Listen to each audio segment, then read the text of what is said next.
Welcome to competitive cracker. എല്ലാവർക്കും സ്വാഗതം.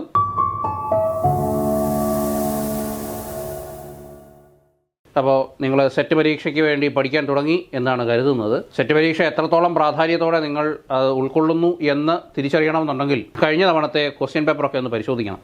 ഫിസിക്സിനെ സംബന്ധിച്ച് കഴിഞ്ഞ തവണത്തെ പരീക്ഷ എന്ന് പറയുന്നത് ഇൻഡെപ്തായിട്ട് വളരെ നല്ല ക്വസ്റ്റ്യൻസ് വന്ന ഒരു എക്സാം ആയിരുന്നു. കഴിഞ്ഞതിൻ്റെ മുമ്പിലത്തെ തവണത്തെ പരീക്ഷ കുറച്ച് എളുപ്പമായിരുന്നു, അതിന് മുമ്പിലത്തെ എക്സാം കുറച്ച് ടഫുമായിരുന്നു. അപ്പോൾ ഇങ്ങനെ ഓൾട്ടർനേറ്റ് ആയിട്ട് ഈസി ആൻഡ് ടഫ് ഇവർ മിക്സ് ചെയ്ത് തരികയാണ്. അതുപോലെ തന്നെ എത്ര ഈസി ആയാലും ഇപ്പോൾ നമ്മൾ പൊതുവെ കണ്ടുവരുന്ന ഒരു ട്രെൻഡ്, ഞാൻ ഈ ക്വസ്റ്റ്യൻസ് ഒക്കെ സോൾവ് ചെയ്യുന്ന സമയത്ത് കണ്ടുവരുന്ന ഒരു കാര്യം, പരീക്ഷ എന്ന് പറയുന്നത് ഒരു പർട്ടിക്കുലർ നിലവാരത്തിൽ താഴ്ന്ന് വരുന്നില്ല. ഇപ്പോൾ ഒരു വർഷമായിട്ട് നടക്കുന്ന സെറ്റ് പരീക്ഷകൾക്കെല്ലാം ഒരു നിലവാരം ഒരു സ്റ്റാൻഡേർഡ് അവർ വെച്ചിട്ടുണ്ട്. ആ ബാറിലും താഴ്ന്ന് പെർഫോമൻസ് ഒരിക്കലും പോകാറില്ല. അപ്പോൾ നമ്മൾ സെറ്റ് പരീക്ഷയ്ക്ക് വേണ്ടി പഠിക്കുമ്പോൾ നെറ്റിന് പഠിക്കുന്നത് പോലെ തന്നെ ഒരു പ്രിപ്പറേഷൻ ആവശ്യമാണ്. ഇൻഡെപ്ത് ആയിട്ടുള്ള ഒരു അണ്ടർസ്റ്റാൻഡിങ് എല്ലാ കാര്യങ്ങളെപ്പറ്റിയും നമുക്ക് ആവശ്യമാണ് താനും. അങ്ങനെ പഠിച്ചില്ലെങ്കിലുള്ള പ്രശ്നം, നമുക്ക് ആദ്യത്തെ പരീക്ഷകളിലൊക്കെ ആദ്യകാലങ്ങളിലൊക്കെ എഴുതിയിരുന്ന പരീക്ഷകളിലൊക്കെ വെറുതെ ഒരു പെരിഫറൽ നോളജ് ഉണ്ടെങ്കിൽ പരീക്ഷകൾ പാസ്സാകാൻ പറ്റുമായിരുന്നു. പക്ഷേ ഇപ്പോൾ വന്ന് പരീക്ഷകൾ കുറച്ച് ടഫായി മാറിയ സ്ഥിതിക്ക്, കോമ്പറ്റീഷൻ കൂടിയ സ്ഥിതിക്ക് നമ്മൾക്ക് ഇൻഡെപ്ത് ആയിട്ടുള്ള ഒരു പഠനം തന്നെ ഇതിന് ആവശ്യമാണ്. അല്ലെങ്കിൽ നമുക്ക് ക്വസ്റ്റ്യൻസ് എല്ലാം കറക്റ്റായിട്ട് ആൻസർ ചെയ്യാൻ പറ്റത്തില്ലാതെ വരും. ഇപ്പം ഞാൻ ഇന്നലെ ഒരു കുട്ടിയോട് സംസാരിച്ച സമയത്ത് ആ കുട്ടി പറയുമായിരുന്നു, ഇങ്ങനെ 108 മാർക്കും കണ്ടാണ് ആ കുട്ടിക്കുള്ളത്. അത്രയും പോരല്ലോ.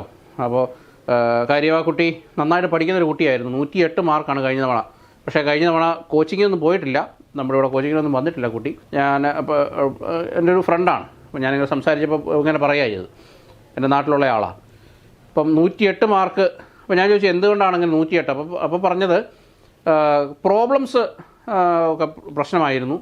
പിന്നെ അതുപോലെ തന്നെ ഈസി ആയിട്ട് വന്ന ക്വസ്റ്റ്യൻസൊക്കെ സബ്ജക്റ്റിൽ, ഫിസിക്സിൽ ഈസി ആയിട്ട് വന്ന ക്വസ്റ്റ്യൻസൊക്കെ പുള്ളിക്കാരിക്ക് ആൻസർ ചെയ്യാനായിട്ട് പറ്റി.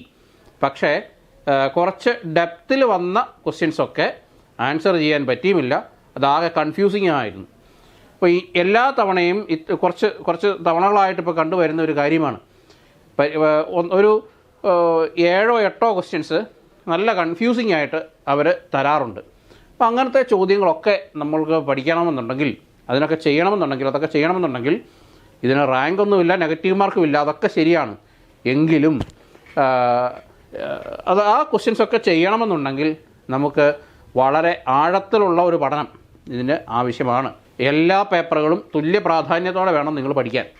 ഇപ്പോൾ ഇലക്ട്രോണിക്സ് മാത്രം ഞാൻ പഠിക്കുന്നു, അല്ലെങ്കിൽ ക്വാണ്ടം മെക്കാനിക്സ് മാത്രം ഞാൻ പഠിക്കുന്നു, അങ്ങനെ ഒരു പഠനമല്ല സെറ്റ് ലക്ഷ്യം വയ്ക്കുന്നത്. അവർ തന്നിരിക്കുന്ന എല്ലാ പേപ്പറുകളും എല്ലാ ഭാഗങ്ങളും വളരെ കൃത്യമായി നിങ്ങൾ പഠിച്ചു പോകുക തന്നെ വേണം.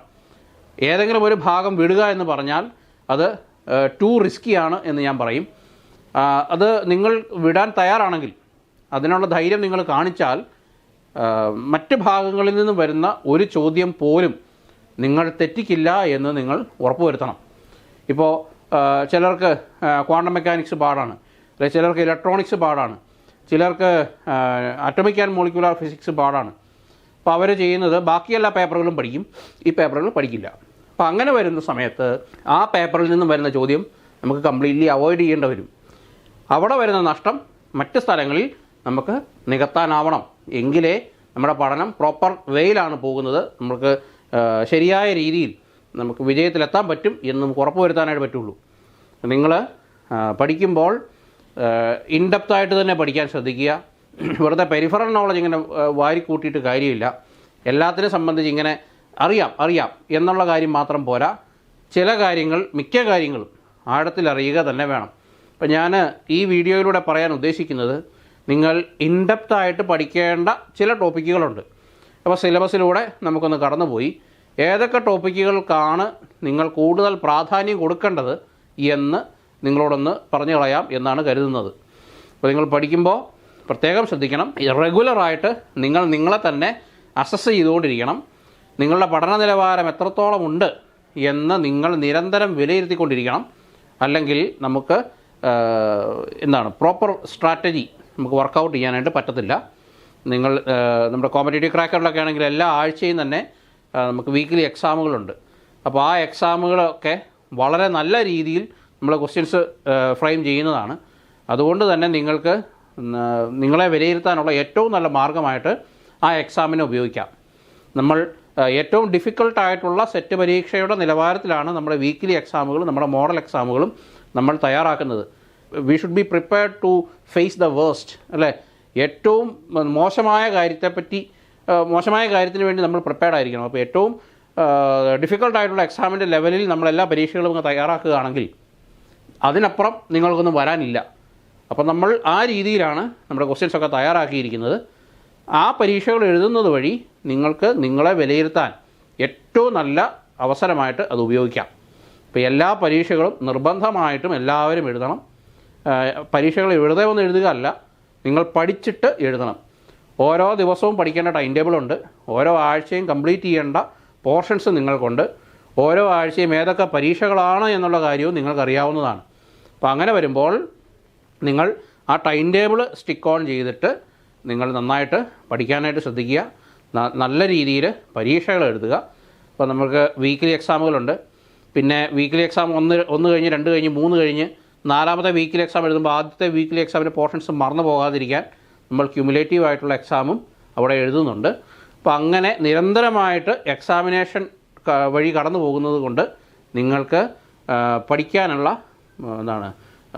എളുപ്പമാർഗം അത് തന്നെയാണ്. അപ്പം ബാക്കി എന്തൊക്കെ നമ്മൾ പഠിക്കുന്നുണ്ടെന്ന് പറഞ്ഞാലും 24 മണിക്കൂറും നമ്മൾ പഠനത്തിന് വേണ്ടി ചിലവഴിക്കുന്നുണ്ടെന്ന് പറഞ്ഞാലും പരീക്ഷകൾ എഴുതുന്നതാണ് ഒരു മത്സര പരീക്ഷയ്ക്ക് തയ്യാറാകാനുള്ള ഏറ്റവും നല്ല മാർഗം.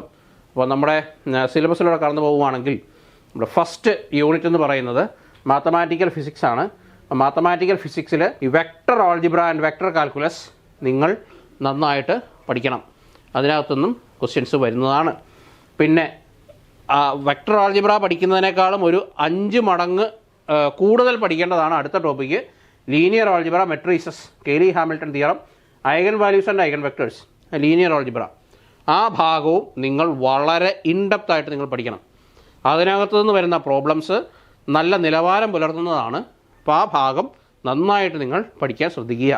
വളരെ വളരെ വളരെ ഇമ്പോർട്ടൻ്റ് ആണ് മാത്തമാറ്റിക്കൽ ഫിസിക്സിൽ ലീനിയർ ആൾജിബ്ര എന്ന് പറയുന്നത്. പിന്നെ linear differential equations of first and second order. സാധാരണ ആ ഭാഗത്തു നിന്നും ചോദ്യം സെറ്റിന് വരാറില്ലായിരുന്നു. കഴിഞ്ഞ തവണ സെറ്റിന് അതിനകത്തുനിന്നും ക്വസ്റ്റ്യൻ ഉണ്ടായിരുന്നു. നിങ്ങൾ നമ്മുടെ ക്ലാസ്സിൽ അത് 5 തരത്തിലുള്ള സെക്കൻഡ് ഓർഡർ ഡിഫറൻഷ്യൽ ഇക്വേഷൻ കൊടുത്തിട്ടുണ്ട്. പിന്നെ ലീനിയർ ഡിഫറൻഷ്യൽ ഇക്വേഷൻ നമ്മൾ പഠിപ്പിച്ചിട്ടുണ്ട്. പല രീതിയിലുള്ള differential equations, Bernoulli's equation, linear differential equations,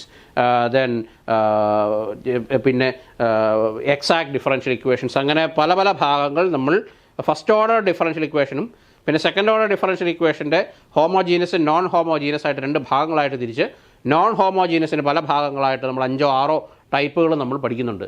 അപ്പോൾ ഇതിലെ എല്ലാ കാര്യങ്ങളും നിങ്ങൾ കൃത്യമായി അറിഞ്ഞിരിക്കണം. ഓരോ ടൈപ്പ് വരുമ്പോഴും എങ്ങനെയാണ് അതിൻ്റെ പ്രോബ്ലംസ് ചെയ്യേണ്ടത് എന്നുള്ള കാര്യവും നിങ്ങൾ അറിഞ്ഞിരിക്കണം.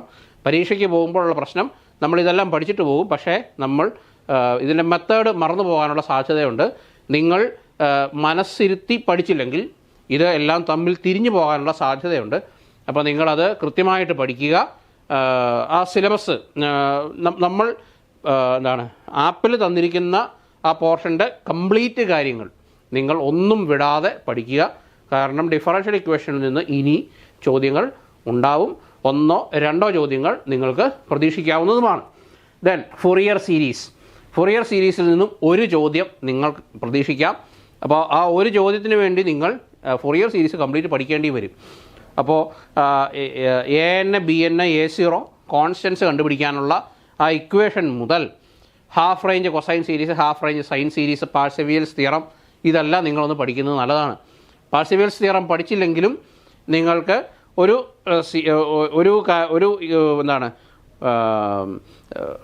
ഒരു ഫംഗ്ഷൻ തന്നു കഴിഞ്ഞാൽ, അല്ലേ, അപീരിയോഡിക് ആയിട്ടുള്ള പീസ് വൈസ് കണ്ടിന്യൂസ് ആയിട്ടുള്ള ഒരു ഫംഗ്ഷൻ തന്നു കഴിഞ്ഞാൽ അതിനെ ഫൊറിയർ സീരീസിൽ എക്സ്പ്രസ് ചെയ്യാനുള്ള ഒരു കഴിവ് നിങ്ങൾക്കുണ്ടാവണം.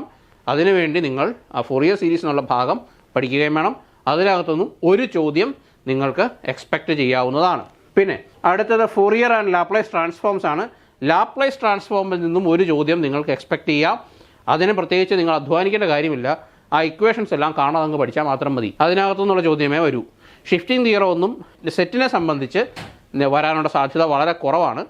അപ്പോൾ നിങ്ങൾ ചെയ്യേണ്ടത് നമ്മുടെ ലാപ്ലേസ് ട്രാൻസ്ഫോം പഠിക്കുമ്പോൾ ആ ഭാഗത്ത് നമ്മൾ തന്നിരിക്കുന്ന ഇക്വേഷൻസ് ഫോർമുലാസ് എല്ലാം നിങ്ങൾ പഠിക്കുക. ആ ഫോർമുലാസ് പഠിച്ചു കഴിഞ്ഞാൽ ആ ഫോർമുലയിലോട്ട് ഇട്ടാൽ ഡയറക്റ്റ്ലി ആ ഫോർമുല തന്നെയാണ് മിക്ക തവണയും പരീക്ഷയ്ക്ക് ചോദിക്കുന്നത്. അതിനകത്ത് നിന്ന് ഡയറക്റ്റ് നിങ്ങൾക്ക് ആൻസർ എഴുതാവുന്നതുമാണ്. ചെയ്തു പോലും നോക്കാതെ നിങ്ങൾക്ക് ആൻസർ കണ്ടുപിടിക്കാൻ പറ്റുന്ന ക്വസ്റ്റ്യൻസേ വരൂ. അപ്പം ലാപ്ലേസ് ട്രാൻസ്ഫോം പഠിക്കുക, വളരെ ഇമ്പോർട്ടൻ്റ് ആണ്. പിന്നെ വരുന്നത് നമ്മുടെ കോംപ്ലക്സ് അനാലിസിസ് എന്ന് പറയുന്ന ഭാഗമാണ്. കോംപ്ലക്സ് അനാലിസിസിൽ നിങ്ങൾ വളരെ ഒരു റിഗറസ് ആയിട്ടുള്ള ഒരു സ്റ്റഡി നിങ്ങൾക്ക് ആവശ്യമാണ് കോംപ്ലക്സ് അനാലിസിസ്. അപ്പോൾ കോംപ്ലക്സ് അനാലിസിസിൽ നിന്നും ലോറൻസ് സീരീസ്, പിന്നെ കോംപ്ലക്സ് നമ്പറിൻ്റെ പ്രോപ്പർട്ടീസ്, പിന്നെ കോംപ്ലക്സ് ഇൻ്റഗ്രേഷൻ വഴി എന്താണ് സിംഗുലാരിറ്റി, എങ്ങനെയാണ് റെസിഡ്യൂ, ഇങ്ങനത്തെ കാര്യങ്ങളെല്ലാം നിങ്ങൾ പഠിക്കേണ്ടതായിട്ടുണ്ട്. കോംപ്ലക്സ് ഇൻ്റഗ്രേഷനിൽ നിന്ന് 1, 2, 2-ലധികമോ ചോദ്യങ്ങൾ നിങ്ങൾ എക്സ്പെക്റ്റ് ചെയ്യാം. അപ്പോൾ കോംപ്ലക്സ് അനാലിസിസ് എന്ന് പറയുന്ന ഭാഗത്തു നിന്ന് നിങ്ങൾക്ക് 4, 5 ചോദ്യങ്ങൾ നിങ്ങൾ പ്രതീക്ഷിച്ച് വേണം പോകാനായിട്ട്. അപ്പോൾ ആ ഭാഗത്തു നിന്നും നിങ്ങൾ ഡീപ്പായിട്ട് നിങ്ങൾ പഠിച്ചു പോകുക തന്നെ വേണം, യാതൊരു സംശയവും വേണ്ട. അപ്പോൾ അത് പഠിക്കണം. കോംപ്ലക്സ് അനാലിസിസ് വളരെ വളരെ വളരെ ഇമ്പോർട്ടൻ്റ് ആണ്. പിന്നെ അടുത്ത് വരുന്ന ഭാഗം സ്പെഷ്യൽ ഫങ്ഷൻസ് ആണ്. സ്പെഷ്യൽ ഫങ്ഷനിൽ നിന്നും ഒരു ചോദ്യം നിങ്ങൾ പ്രതീക്ഷിക്കാം. സ്പെഷ്യൽ ഫങ്ഷൻ എന്ന് പറയുന്നത് ആ ഭാഗത്ത് ഹെർമൈറ്റ്, ബെസൽ, ലോഗരെ, ലെഷൻഡർ, ഈ ഇത്രയും കാര്യങ്ങളാണ്. 5 സ്പെഷ്യൽ ഫങ്ഷൻസ് ആണ് നിങ്ങൾക്ക്. 4 സ്പെഷ്യൽ ഫങ്ഷൻസ് ആണ് ഇതിനകത്ത് തന്നിരിക്കുന്നത്. അസോസിയേറ്റഡ് ലോഗരെ ഒന്നും തന്നിട്ടില്ല. നിങ്ങൾ ഈ ഭാഗങ്ങൾ ഒന്ന് പഠിച്ചു പോകുന്നത് നല്ലതാണ്.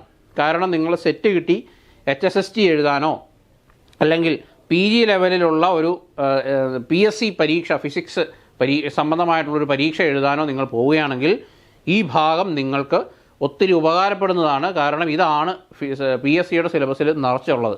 അപ്പോൾ PSCയുടെ സിലബസിനോട് അലൈൻ ചെയ്യാനായിട്ട് ഇപ്പോൾ LBSഉം ഈ ഭാഗത്തു നിന്ന് ചോദ്യങ്ങൾ ചോദിക്കാൻ തുടങ്ങിയിട്ടുണ്ട്. നേരത്തെ ഇതിനകത്തുനിന്ന് ചോദ്യങ്ങളില്ലായിരുന്നു. ഇതിനകത്തുനിന്നും ഒരു ചോദ്യം നിങ്ങൾ എക്സ്പെക്റ്റ് ചെയ്യാം. അപ്പം നിങ്ങൾ പ്രധാനമായിട്ടും ഓരോ സ്പെഷ്യൽ ഫംഗ്ഷൻ എടുത്തു കഴിഞ്ഞാൽ അതിൻ്റെ ജനറൽ ഫോർമുല, അതിൻ്റെ റോഡ്രിഗസ് ഫോർമുല, പിന്നെ അതിൻ്റെ റെക്കറൻസ് റിലേഷൻസ്, അതിൻ്റെ ജനറേറ്റിംഗ് ഫംഗ്ഷൻ, ഇത്രയും കാര്യങ്ങളെങ്കിലും മിനിമം ഒന്ന് പഠിച്ചു വെക്കുന്നത് നല്ലതാണ്. അപ്പോൾ ഒരു സ്പെഷ്യൽ ഫംഗ്ഷൻ എടുത്തു കഴിഞ്ഞാൽ അതിനകത്ത് നിന്ന് 7 ഇക്വേഷൻസോളം നിങ്ങൾക്ക് പഠിക്കാനുണ്ടാവും. 7 8 ഇക്വേഷൻസ് നിങ്ങൾക്കുണ്ടാവും. അങ്ങനെ ഒരു 5 എണ്ണം ഉണ്ട്. അങ്ങനെ 35-40 ഇക്വേഷൻസ് അവിടുന്ന് തന്നെ നിങ്ങൾക്ക് പഠിക്കാനുണ്ട്. അത് പഠിച്ചു പോകുന്നത് നമ്മുടെ ആരോഗ്യത്തിന് നല്ലതാണ്. കാരണം ചിലപ്പോൾ ഒരു ചോദ്യമായിരിക്കും വരിക. അപ്പോൾ ഇത് ഏത് ഭാഗത്തു നിന്ന് വരുന്നു എന്ന് നമുക്ക് പ്രഡിക്റ്റ് ചെയ്യാനും പറ്റത്തില്ല. ഒരു തവണ ഹെർമൈറ്റ് ചോദിച്ചാൽ അടുത്ത തവണ ലോഗരെ ആയിരിക്കും ചോദിക്കുന്നത്. ബെസൽ ചോദിച്ചു കഴിഞ്ഞാൽ അടുത്ത തവണ ലെഷൻഡർ ആയിരിക്കും ചോദിക്കുന്നത്. അപ്പോൾ അവർക്ക് ഏത് വേണമെങ്കിലും സാധ്യതകൾ ഇഷ്ടം പോലെ ഉള്ളതുകൊണ്ട് അത് വളരെ എളുപ്പത്തിൽ അവർക്ക് ഇതിനകത്ത് നിന്ന് ക്വസ്റ്റ്യൻസ് ഇടാൻ പറ്റും. ഇഷ്ടം പോലെ ക്വസ്റ്റ്യൻസും ഉണ്ട്. ഞാൻ പറഞ്ഞ പോലെ റെക്കറൻസ് റിലേഷൻസ് തന്നെ എടുത്തിട്ട് കഴിഞ്ഞാൽ അവർക്ക് ക്വസ്റ്റ്യൻസ് ആയി കഴിഞ്ഞു. ഇപ്പോൾ ജനറേറ്റീവ് ഫംഗ്ഷൻ ഇട്ട് കഴിഞ്ഞാൽ അവിടെ നിന്ന് ക്വസ്റ്റ്യൻ ആയി കഴിഞ്ഞു. അപ്പോൾ which among the following is the generative function for Laguerre polynomial എന്ന് പറഞ്ഞ് 4 ഓപ്ഷൻ തന്നു കഴിഞ്ഞാൽ നമ്മൾ കൺഫ്യൂസ്ഡ് ആവുകയുള്ളൂ. സോ അതുകൊണ്ട് വ്യക്തമായ ധാരണ ആ ഭാഗത്തെപ്പറ്റി നമുക്കുണ്ടാവണം. അപ്പോൾ നിങ്ങൾ പഠിക്കുമ്പോൾ ആ ഭാഗം പഠിക്കുമ്പോൾ നിങ്ങൾ ഫേസ് ചെയ്യാൻ പോകുന്ന ഏറ്റവും വലിയ കാര്യം മറവിയാണ്. കാരണം ഒരു സ്പെഷ്യൽ ഫംഗ്ഷൻ്റെ റെക്കറൻസ് റിലേഷൻ തന്നെ പഠിക്കാൻ നമുക്ക് നല്ല പ്രയാസമാണ്. പ്രയാസമില്ല എന്ന് ഞാൻ പറയുന്നില്ല, പ്രയാസമുണ്ട്. അപ്പോൾ നമ്മൾ ചെയ്യേണ്ടത് ഈ സാധനം വായിച്ച് പഠിക്കുക, എഴുതി പഠിക്കുക, പിന്നെ സ്റ്റിക്കി നോട്ടുകൾ ഉണ്ടാക്കി നിങ്ങൾ കൂടുതൽ സമയം ചിലവഴിക്കുന്ന സ്ഥലങ്ങളിൽ കണ്ണാടിയുടെ മുമ്പിൽ, ഫ്രിഡ്ജിൻ്റെ മുമ്പിൽ, അലമാരയുടെ മുമ്പിൽ ഇതൊക്കെ ഒട്ടിച്ച് വെക്കുക. അപ്പോൾ നിങ്ങൾ പലതവണ പലകുറി ഇതിൻ്റെ മുമ്പിൽ കൂടി കടന്നു പോകുമ്പോൾ വീണ്ടും ഇതിൽ കൂടെ ഒന്ന് വായിച്ച് പോകാനായിട്ട് ശ്രദ്ധിക്കുക.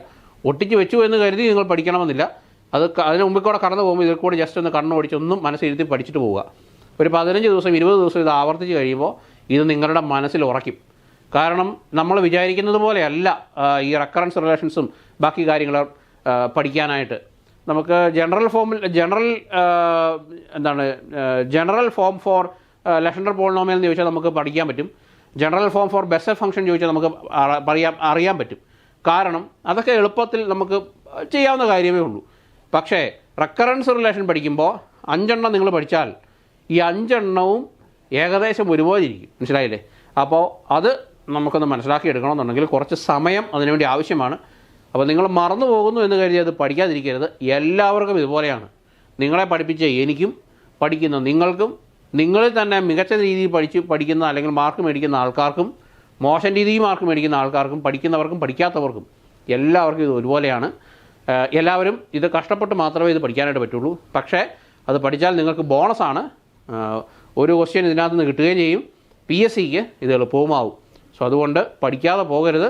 ഒരു ചോദ്യം ആ ഭാഗത്തു നിന്നുണ്ടാവും. പിന്നെ binomial distribution, Poisson distribution, central limit theorem, ഇതൊക്കെ അങ്ങനെ വരുന്ന കാര്യങ്ങളല്ല.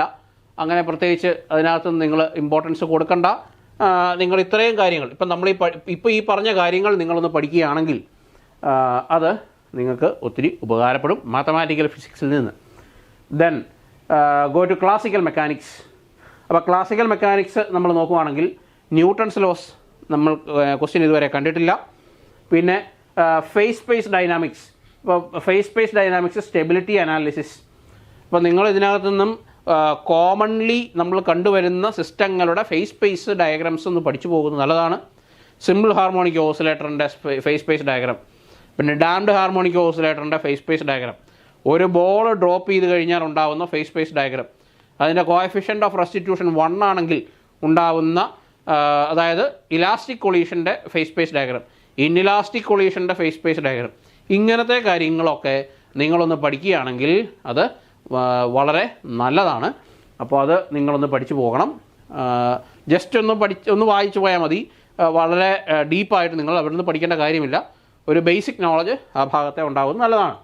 ദെൻ സ്കാറ്ററിങ് നിങ്ങൾ ക്വാണ്ടം മെക്കാനിക്സിൽ പഠിക്കുന്നതാണ്. സ്കാറ്ററിങ്ങിൽ നിന്നും ഒരു ചോദ്യമല്ല ഉണ്ടായാലായി ക്വാണ്ടം മെക്കാനിക്സിൽ. ഇവിടെ നിങ്ങളത് പഠിക്കേണ്ട കാര്യമില്ല. പിന്നെ ഇവിടെ നിങ്ങൾ പഠിക്കേണ്ടത് moment of inertia tensor. Moment of inertia tensor, rigid body ഡൈനാമിക്സിന് മൊമെൻ്റ് ഓഫ് ഇനർഷ്യ ടെൻസർ എങ്ങനെ കൺസ്ട്രക്റ്റ് ചെയ്യാം എന്നുള്ള കാര്യത്തെപ്പറ്റി നിങ്ങൾക്കൊരു ധാരണ ഉണ്ടാകുന്നത് നല്ലതാണ്. റിജിഡ് ബോഡി ഡൈനാമിക്സ് നിങ്ങളൊന്ന് പഠിച്ചു പോകണം.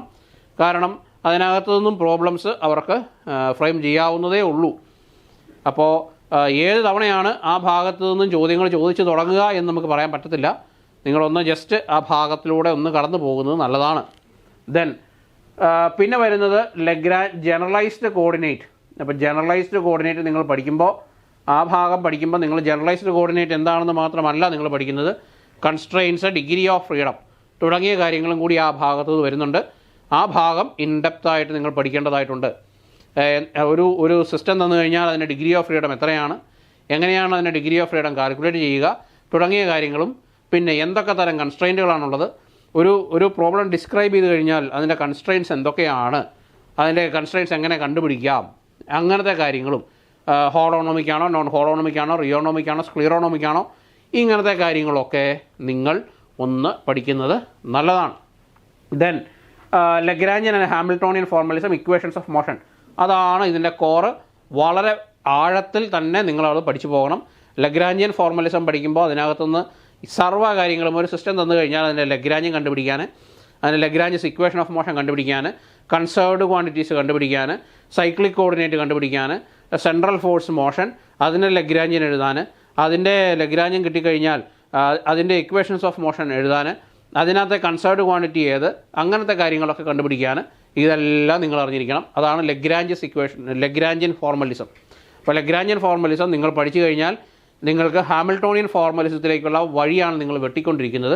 ലഗ്രാഞ്ചിയൻ കിട്ടിക്കഴിഞ്ഞാൽ ഹാമിൽട്ടോണിയൻ കണ്ടുപിടിക്കാൻ നമുക്ക് വളരെ ഈസി ആയിട്ട് ട്രിക്ക് നമ്മുടെ ക്ലാസ്സിൽ പഠിപ്പിച്ചിട്ടുണ്ട്.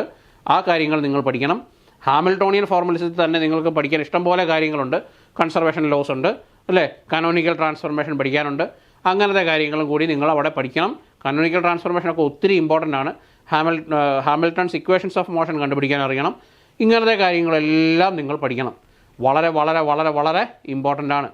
എങ്ങനെയാണ് ഇതെല്ലാം പഠിക്കേണ്ടതെന്നൊക്കെ നമ്മുടെ ക്ലാസ്സിൽ വളരെ ഈസി ആയിട്ട് നമ്മൾ ഡിസ്ക്രൈബ് ചെയ്തിട്ടുണ്ട്. അത് ഡീപ്പായിട്ട് തന്നെ നിങ്ങൾ പഠിച്ചു പോകണം. അതിനകത്ത് നിന്ന് ക്വസ്റ്റ്യൻസ് പ്രതീക്ഷിക്കാം. 4-5 ക്വസ്റ്റ്യൻസ് ആ ഭാഗത്തു നിന്ന് തന്നെ നിങ്ങൾ എക്സ്പെക്റ്റ് ചെയ്തേ പറ്റൂ. ദെൻ സൈക്ലിക് കോർഡിനേറ്റ്, അതൊക്കെ നമ്മുടെ ഈ ഭാഗത്ത് പോകുന്നതാണ്. പിന്നെ small oscillations, normal modes. Small oscillations എന്ന് പറയുന്ന ഭാഗം വളരെ ഇമ്പോർട്ടൻ്റ് ആണ്. അതിനകത്തുനിന്ന് നോർമൽ ഫ്രീക്വൻസിയുടെ നോർമൽ മോഡ്സ് കണ്ടുപിടിക്കാൻ നിങ്ങൾക്ക് ചോദ്യമുണ്ടാവാം. വളരെ സിമ്പിളായിട്ടുള്ളൊരു സിസ്റ്റം തന്നു കഴിഞ്ഞാൽ നിങ്ങൾക്ക് അതിനകത്തുനിന്നും എങ്ങനെയാണ് നമ്മുടെ മെട്രിക്സ് ഫോം ചെയ്യേണ്ടതെന്നും kinetic energy matrix, potential energy matrix form ചെയ്തിട്ട് v−ω² × t ചെയ്തിട്ട് അതിൻ്റെ ഡിറ്റർമിനൻ്റ് എടുത്ത് ഒമേഗ കണ്ടുപിടിക്കുന്ന കാര്യങ്ങൾ, അതൊക്കെ നോർമൽ മോഡായിട്ട് വരുന്നത് സിമെട്രിക് ആണോ അസിമെട്രിക് ആണോ ഇങ്ങനത്തെ കാര്യങ്ങളെല്ലാം നമ്മൾ ക്ലാസ്സിൽ പഠിച്ചിട്ടുണ്ട്. അതും വളരെ ഇമ്പോർട്ടൻ്റ് ആണ്. കോംപ്ലിക്കേറ്റഡ് ആയിട്ടുള്ള സിസ്റ്റം നിങ്ങൾക്ക് വരാൻ സാധ്യതയില്ല. സിമ്പിളായിട്ടുള്ള സിസ്റ്റം വരും, അതിനകത്തുനിന്ന് ചോദ്യങ്ങൾ ഉണ്ടാവുകയും ചെയ്യും. അപ്പോൾ ആ ഭാഗം പഠിക്കുമ്പോൾ നിങ്ങൾക്ക് മാത്തമാറ്റിക്കൽ ഫിസിക്സിലെ നമ്മുടെ ലീനിയർ ആൾജിബ്രയെ പറ്റി നിങ്ങൾക്ക് അറിവുണ്ടാവണം. ഒരു ഡിറ്റർമിനൻ്റ് എങ്ങനെയാണ്, ഒരു മെട്രിക്സ് തന്നു കഴിഞ്ഞാൽ ഓരോ ടൈപ്പ് മെട്രിക്സിനും നമ്മൾ എളുപ്പ വഴിയിലൂടെ ഡിറ്റർമിനൻറ്റിൻ്റെ വാല്യൂ കണ്ടുപിടിക്കാൻ നമ്മൾ പഠിച്ചിട്ടുണ്ട്. അപ്പോൾ ആ ഡിറ്റർമിനൻ്റ് എങ്ങനെയാണ് കാൽക്കുലേറ്റ് ചെയ്യുന്നുള്ള കാര്യത്തെപ്പറ്റി ഒരു പ്രീവിയസ് നോളജ് നിങ്ങൾക്ക് ഉണ്ടാകണം. അതാണ് ആ ഭാഗം പഠിക്കാനുള്ള പ്രീ റിക്വിസിറ്റ്. അപ്പം അതും കൂടെ പഠിച്ചു കഴിഞ്ഞാൽ നിങ്ങൾക്ക് ക്ലാസിക്കൽ മെക്കാനിക്സിലെ ഭാഗങ്ങൾ തീർന്നു. പിന്നെ വരുന്നത് സ്പെഷ്യൽ തിയറി ഓഫ് റിലേറ്റിവിറ്റി ആണ്. അതിനകത്തുനിന്ന് ഒരു ചോദ്യം നിങ്ങൾക്ക് എക്സ്പെക്റ്റ് ചെയ്യാം. ലെങ്ത് കോൺട്രാക്ഷൻ ആവാം, ടൈം ഡയലേഷൻ ആവാം, സൈമിൾട്ടേനിറ്റി ആവാം. ഇങ്ങനത്തെ ഏതെങ്കിലും ഒരു ഭാഗത്തു നിന്നും ഒരു ചോദ്യം, അതും വളരെ കോംപ്ലിക്കേറ്റഡ് ആയിട്ടൊരു ചോദ്യമൊന്നുമല്ല, സിമ്പിളായിട്ടുള്ളൊരു ചോദ്യം നിങ്ങൾക്ക് എക്സ്പെക്റ്റ് ചെയ്യാവുന്നതാണ്. അപ്പം ആ ഭാഗത്തെപ്പറ്റി നിങ്ങൾക്ക് വളരെ ആഴത്തിൽ അറിഞ്ഞില്ലെങ്കിലും ഒരു ആവറേജ് ലെവലിലുള്ള അറിവ് നിങ്ങൾക്കുണ്ടാവണം. ആ ഭാഗത്തു നിന്നും ഒരു ചോദ്യം നിങ്ങൾ എക്സ്പെക്റ്റ് ചെയ്യാവുന്നതാണ്. മനസ്സിലാവുന്നുണ്ടോ? പിന്നെ വരുന്ന ഒരു പ്രധാനപ്പെട്ട ഭാഗം നമ്മുടെ പോസോൺ ബ്രാക്കറ്റാണ്. പോസോൺ ബ്രാക്കറ്റ് ഹാമിൽട്ടോണിയൻ ഡൈനാമിക്സിൻ്റെ കൂടെ വരുന്നതാണ്. അപ്പോൾ ഹാമിൽട്ടോണിയൻ ഡൈനാമിക്സ് നിങ്ങൾ പഠിച്ച് തീരുമ്പോൾ നമ്മൾ പോസോൺ ബ്രാക്കറ്റിലേക്കാണ് കയറുന്നത്. അപ്പോൾ ഒരു ലഗ്രാഞ്ചും കിട്ടിക്കഴിഞ്ഞാൽ ഹാമിൽട്ടോണിയൻ ഫോം ചെയ്യാൻ അറിയണം. ഹാമിൽട്ടോണിയൻ കിട്ടിക്കഴിഞ്ഞാൽ അവിടെ നിന്ന് ഡിഫറെൻറ്റ് ടൈപ്പ് ഓഫ് പോസോൺ ബ്രാക്കറ്റുകൾ നമുക്ക് സോൾവ് ചെയ്യാനായിട്ട് നമ്മൾ ക്ലാസ്സിൽ പഠിച്ചിട്ടുണ്ട്. ആ കാര്യങ്ങളെല്ലാം നിങ്ങൾ അറിഞ്ഞിരിക്കണം. അപ്പോൾ എങ്ങനെയാണ് പോസോൺ ബ്രാക്കറ്റ് സോൾവ് ചെയ്യേണ്ടതെന്നും ജാക്കോബിയൻ എങ്ങനെയാണ് ഫോം ചെയ്യേണ്ടതെന്നും ജാക്കോബിയനിൽ നിന്നും കനോണിക്കൽ ട്രാൻസ്ഫോർമേഷനിലേക്ക് പോകുന്നത് എങ്ങനെയാണെന്നും ഇങ്ങനത്തെ കാര്യങ്ങളെല്ലാം നിങ്ങൾ അറിഞ്ഞിരിക്കണം. ഇപ്പോൾ കനോണിക്കൽ ട്രാൻസ്ഫോർമേഷൻ ആണെങ്കിൽ നിങ്ങൾ പഠിക്കുമ്പോൾ എങ്ങനെയാണ് ഒരു രണ്ട് ട്രാൻസ്ഫോർമേഷൻ കനോണിക്കലാകുന്നതെന്നും എങ്ങനെയാണത് ഹാമിൽട്ടോണിയനെ അഫക്റ്റ് ചെയ്യുന്നതെന്നും ഇങ്ങനത്തെ കാര്യങ്ങളും നിങ്ങളവിടെ പഠിക്കുന്നത് നല്ലതാണ്. അത്രയും ഭാഗമാണ് നമ്മുടെ ക്ലാസിക്കൽ മെക്കാനിക്സിനുള്ളത്. ക്ലാസിക്കൽ മെക്കാനിക്സിൽ നിന്ന് നിങ്ങൾക്ക് ഒരു 10 ചോദ്യം നിങ്ങൾക്ക് എക്സ്പെക്റ്റ് ചെയ്യാവുന്നതാണ്. മനസ്സിലാവുന്നുണ്ടോ? അത് ഈ ഭാഗത്തു നിന്നെല്ലാം ഒക്കെ ആയിട്ട് 10 ചോദ്യം നിങ്ങൾക്ക് ഉണ്ടാവും. ക്ലിയർ? ഇത് മനസ്സിലായി എന്ന് കരുതുന്നു. ദെൻ പിന്നെ ക്വാണ്ടം മെക്കാനിക്സ് ആണ്. ഇപ്പോൾ ക്വാണ്ടം മെക്കാനിക്സിനെ സംബന്ധിച്ചുള്ള പൊതുവെയുള്ളൊരു ആക്ഷേപം എന്ന് പറയുന്നത് കുറച്ച് പേർക്കൊക്കെ അത് പാടാണെന്നാണ്. പക്ഷേ നമ്മുടെ ക്ലാസ്സുകളൊന്ന് കേട്ട് നോക്കിയേ, നമ്മുടെ ക്ലാസ്സിൽ കേട്ട് നോക്കിയിട്ട് നിങ്ങൾ ക്വാണ്ടം മെക്കാനിക്സ് ഒന്ന് പഠിച്ച് നോക്കിയേ, ഈസി ആയിട്ട് നിങ്ങൾക്ക് ആസ്വദിച്ച് പഠിക്കാൻ പറ്റും. ക്വാണ്ടം മെക്കാനിക്സിനെ സംബന്ധിച്ച് നിങ്ങൾക്ക് പ്രയാസം തോന്നാനുള്ളൊരു കാരണം ക്വാണ്ടം മെക്കാനിക്സ് ഇഷ്ടമില്ലാത്ത ആൾക്കാർ നമ്മളെ കോളേജുകളിൽ പഠിപ്പിച്ചത് കൊണ്ടാണ് എന്നാണ് എനിക്ക് മനസ്സിലാവുന്നത്. കാരണം ക്വാണ്ടം മെക്കാനിക്സ് ഇഷ്ടമില്ലാത്ത ടീച്ചേഴ്സ് ക്വാണ്ടം മെക്കാനിക്സ് പഠിപ്പിക്കുമ്പോൾ അവർക്ക് ഇഷ്ടമില്ലാത്തൊരു സബ്ജക്റ്റ് പഠിപ്പിക്കുന്ന രീതിയിലേ അവർ പഠിപ്പിക്കൂ. അപ്പോൾ അങ്ങനെ പഠിപ്പിക്കുമ്പോൾ നമുക്ക് സ്വാഭാവികമായിട്ടും ആ പേപ്പറിനോട് ഒരു വെറുപ്പുണ്ടാവും, ടീച്ചേഴ്സിനോടൊരു എതിർപ്പുണ്ടാവും. ഇത് രണ്ടും കൂടെ കമ്പൈൻ ചെയ്യുമ്പം ആ ക്വാണ്ടം മെക്കാനിക്സ് എന്നുള്ള സാധനമേ നമ്മൾ മറന്നുപോകും. പക്ഷേ ഏതൊരു മത്സര പരീക്ഷയ്ക്കും ക്വാണ്ടം മെക്കാനിക്സ് എന്ന് പറയുന്ന ഭാഗത്തു നിന്നും ഇഷ്ടംപോലെ ചോദ്യങ്ങളുണ്ടാവും. Whether it be NET or SET or anything, ഏത് പരീക്ഷ എഴുതിയാലും നിങ്ങൾക്ക് ക്വാണ്ടം മെക്കാനിക്സിൽ നിന്ന് PG ലെവലിൽ അല്ലെങ്കിൽ ഡിഗ്രി ലെവലിലാണെങ്കിലും, ഇപ്പോൾ ഫിംഗർ പ്രിൻറ്റ് ആർച്ചറിൻ്റെ ഡിഗ്രി ലെവൽ പരീക്ഷയാണ്, അതിന് പോലും ക്വാണ്ടം മെക്കാനിക്സ് എന്ന ഭാഗത്തു നിന്നും നല്ല ചോദ്യങ്ങൾ നിങ്ങൾ എക്സ്പെക്റ്റ് ചെയ്യണം. നല്ല സിലബസാണ് അതിൽ ഉണ്ടാക്കി വെച്ചിരിക്കുന്നത്. അപ്പോൾ ക്വാണ്ടം മെക്കാനിക്സിനെ ഒഴിവാക്കിക്കൊണ്ട് നമുക്കൊരു മത്സര പരീക്ഷയ്ക്ക് വിജയിക്കുക എന്ന് പറഞ്ഞാൽ അത് അത്ര എളുപ്പമുള്ള കാര്യമല്ല. സോ അതുകൊണ്ട് ക്വാണ്ടം മെക്കാനിക്സ് നിങ്ങൾ ആസ്വദിച്ച് പഠിക്കാൻ തയ്യാറാവണം. നിങ്ങൾ ക്ലാസ്സുകളൊന്ന് കേട്ട് നോക്കിയേ, നമ്മുടെ ആപ്പിലെ ക്ലാസ്സുകളൊക്കെ ഒന്ന് കേട്ട് നോക്കിയിട്ട് ക്വാണ്ടം മെക്കാനിക്സ് ആസ്വദിച്ച് പഠിച്ച് നോക്കിയേ, നിങ്ങൾക്ക് ഇഷ്ടപ്പെടും. നല്ല പേപ്പറാണ്, നല്ല രസമാണ്. എല്ലാ തരത്തിലും ഒത്തിരി ആപ്ലിക്കേഷനുള്ള പേപ്പറാണ് ക്വാണ്ടം മെക്കാനിക്സ്. അതിൻ്റെ ആപ്ലിക്കേഷനാണ് നമ്മുടെ അറ്റോമിക് ആൻഡ് മോളിക്കുലർ ഫിസിക്സിൽ നിങ്ങൾ പഠിക്കുന്നത്. ക്വാണ്ടം മെക്കാനിക്സിൻ്റെ ആപ്ലിക്കേഷനാണ് നിങ്ങൾ സോളിഡ് സ്റ്റേറ്റ് പഠിക്കുന്നത്. ക്വാണ്ടം മെക്കാനിക്സിൻ്റെ ആപ്ലിക്കേഷനാണ് നിങ്ങൾ ന്യൂക്ലിയർ ഫിസിക്സിൽ പഠിക്കുന്നത്. ഇപ്പോൾ ക്വാണ്ടം മെക്കാനിക്സ് ഇല്ലാത്ത പേപ്പറുകളില്ല. അതുകൊണ്ട് നിങ്ങൾ ക്വാണ്ടം മെക്കാനിക്സ് ഉപേക്ഷിക്കരുത്, നന്നായിട്ട് തന്നെ പഠിക്കുക. ക്വാണ്ടം മെക്കാനിക്സ് പഠിക്കുന്നതിന് മുമ്പ് തന്നെ നിങ്ങൾക്ക് വേണ്ടുന്ന ഏറ്റവും വലിയ കാര്യം ഇൻ്റഗ്രേഷനും ഡിഫറൻസിയേഷനും നിങ്ങൾ സ്ട്രോങ് ആയിരിക്കണം. അത്ര സ്ട്രോങ് അല്ലെങ്കിലും നിങ്ങൾക്ക് പഠിച്ചെടുക്കാവുന്നതേ ഉള്ളൂ. അപ്പോൾ പഠിച്ചെടുത്ത് കഴിഞ്ഞ് ക്വാണ്ടം മെക്കാനിക്സ് പഠിച്ചു കഴിഞ്ഞാൽ നമുക്ക് ഈസി ആയിട്ട് അതിനകത്തുനിന്ന് വരുന്ന ക്വസ്റ്റ്യൻസ് എല്ലാം സോൾവ് ചെയ്യാനായിട്ട് പറ്റും. അപ്പോൾ ക്വാണ്ടം മെക്കാനിക്സ് നിങ്ങൾ തുടങ്ങേണ്ടത് ഷ്രോഡിഞ്ചർ ഇക്വേഷൻ നമ്മൾ പഠിച്ചിട്ടുണ്ട്. ഷ്രോഡിഞ്ചർ ഇക്വേഷൻ, അപ്പോൾ ഷ്രോഡിഞ്ചർ ഇക്വേഷൻ പഠിക്കുന്നതിന് മുമ്പ് ഷ്രോഡിഞ്ചർ ഇക്വേഷൻ വേവ് ഫംഗ്ഷൻ എന്താണ് എന്ന് നിങ്ങൾ പഠിക്കും. അപ്പോൾ വേവ് ഫംഗ്ഷൻ, അതിൻ്റെ പ്രോപ്പർട്ടീസ്, എങ്ങനെയാണ് വേവ് ഫംഗ്ഷൻ ഉണ്ടാകുന്നത്, എങ്ങനെയാണ് വേവ് ഫംഗ്ഷനെ നോർമലൈസ് ചെയ്യുന്നത്, എങ്ങനെയാണ് പ്രോബബിലിറ്റി കാൽക്കുലേറ്റ് ചെയ്യുന്നത്, എങ്ങനെയാണ് കറണ്ട് ഡെൻസിറ്റി കാൽക്കുലേറ്റ് ചെയ്യുന്നത്, ഇതെല്ലാം പഠിച്ചതിന് ശേഷമാണ് നിങ്ങൾ ഷ്രോഡിഞ്ചർ ഇക്വേഷനിലേക്ക് വരുന്നത്. അപ്പോൾ ഷ്രോഡിഞ്ചർ ഇക്വേഷൻ നിങ്ങൾ പഠിക്കുമ്പോൾ അവിടെ നിന്നും ഷ്രോഡിഞ്ചർ ഇക്വേഷൻ തന്നു കഴിഞ്ഞാൽ പൊട്ടൻഷ്യൽ കണ്ടുപിടിക്കാൻ അറിഞ്ഞിരിക്കണം, എനർജി കണ്ടുപിടിക്കാൻ അറിഞ്ഞിരിക്കണം, വേവ് ഫംഗ്ഷൻ തന്നു കഴിഞ്ഞാൽ ബാക്കിയുള്ള കാര്യങ്ങളെല്ലാം കണ്ടുപിടിക്കാൻ അറിഞ്ഞിരിക്കണം. അപ്പോൾ നിങ്ങൾ അങ്ങനെ ഒരു പ്രിപ്പറേഷൻ നടത്തി കഴിഞ്ഞാൽ ആ ഭാഗത്തു നിന്നും വരുന്ന ഏത് ചോദ്യങ്ങൾക്കും നിങ്ങൾക്ക് ഉത്തരമെഴുതാൻ പറ്റും. ഇപ്പോൾ നമ്മുടെ ഷ്രോഡിഞ്ചർ ഇക്വേഷനും അതിൻ്റെ ആപ്ലിക്കേഷനും പഠിച്ച സമയത്ത്, ക്ലാസ്സിൽ അത് പഠിച്ച സമയത്ത് കുറച്ച് ഡിഫിക്കൽട്ടായിട്ടുള്ള പ്രോബ്ലംസ് ചെയ്തിട്ടുണ്ട്. അപ്പോൾ അത്ര ഡിഫിക്കൽട്ടായിട്ട് വന്നില്ലെങ്കിലും അതിൻ്റെ സിംപ്ലിഫൈഡ് വേർഷൻസ് ആയിട്ട് നിങ്ങൾ എക്സ്പെക്റ്റ് ചെയ്യണം. ആ ഭാഗത്തു നിന്നും 3-4 ചോദ്യങ്ങൾ നിങ്ങൾ പ്രതീക്ഷിക്കാം. Schrödinger equation application, wave function അതിൻ്റെ പ്രോപ്പർട്ടീസ് മുതൽ ഷ്രോഡിഞ്ചർ ഇക്വേഷൻ അതിൻ്റെ ആപ്ലിക്കേഷൻ വരെ 3-4-5 ചോദ്യങ്ങൾ നിങ്ങൾ എക്സ്പെക്റ്റ് ചെയ്താലും ഒരു തെറ്റുമില്ല. അപ്പോൾ അത് വളരെ ഡീപ്പായിട്ട് നിങ്ങൾ പഠിക്കേണ്ട ഒരു പോർഷനാണ്.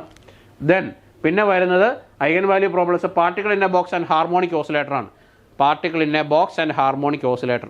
അപ്പോൾ പാർട്ടിക്കിൾ ഇൻ എ ബോക്സ് എന്ന് പറയുന്ന ഭാഗം വളരെ വളരെ ഇമ്പോർട്ടൻ്റ് ആണ്. അതിന് ധാരാളം ആപ്ലിക്കേഷൻസ് ഉണ്ട്. അപ്പോൾ ആ ഭാഗം പഠിക്കുമ്പോൾ നിങ്ങൾ ഐഡൻറ്റിക്കൽ പാർട്ടിക്കിൾസ് എന്ന് പറയുന്ന ഭാഗം പഠിക്കും, 2 ഡയമെൻഷണൽ ബോക്സ് പഠിക്കും, 3 ഡയമെൻഷണൽ ബോക്സ് പഠിക്കും. അതിൻ്റെ എല്ലാ കാര്യങ്ങളും നിങ്ങൾ പഠിക്കും. പിന്നെ വരുന്നത് harmonic ഓസിലേറ്ററാണ്.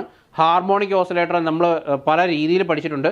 Racing and lowering operators വെച്ചിട്ട്, ലാഡർ ഓപ്പറേറ്റേഴ്സ് വെച്ചിട്ട് നമ്മൾ പഠിച്ചിട്ടുണ്ട് അല്ലേ. ലാഡർ ഓപ്പറേറ്റേഴ്സ്, അതിൻ്റെ പ്രോപ്പർട്ടീസ്, എങ്ങനെ വേവ് ഫംഗ്ഷൻ ഫോം ചെയ്യുന്നു, ഇങ്ങനത്തെ കാര്യങ്ങളെല്ലാം നിങ്ങളവിടെ പഠിക്കും.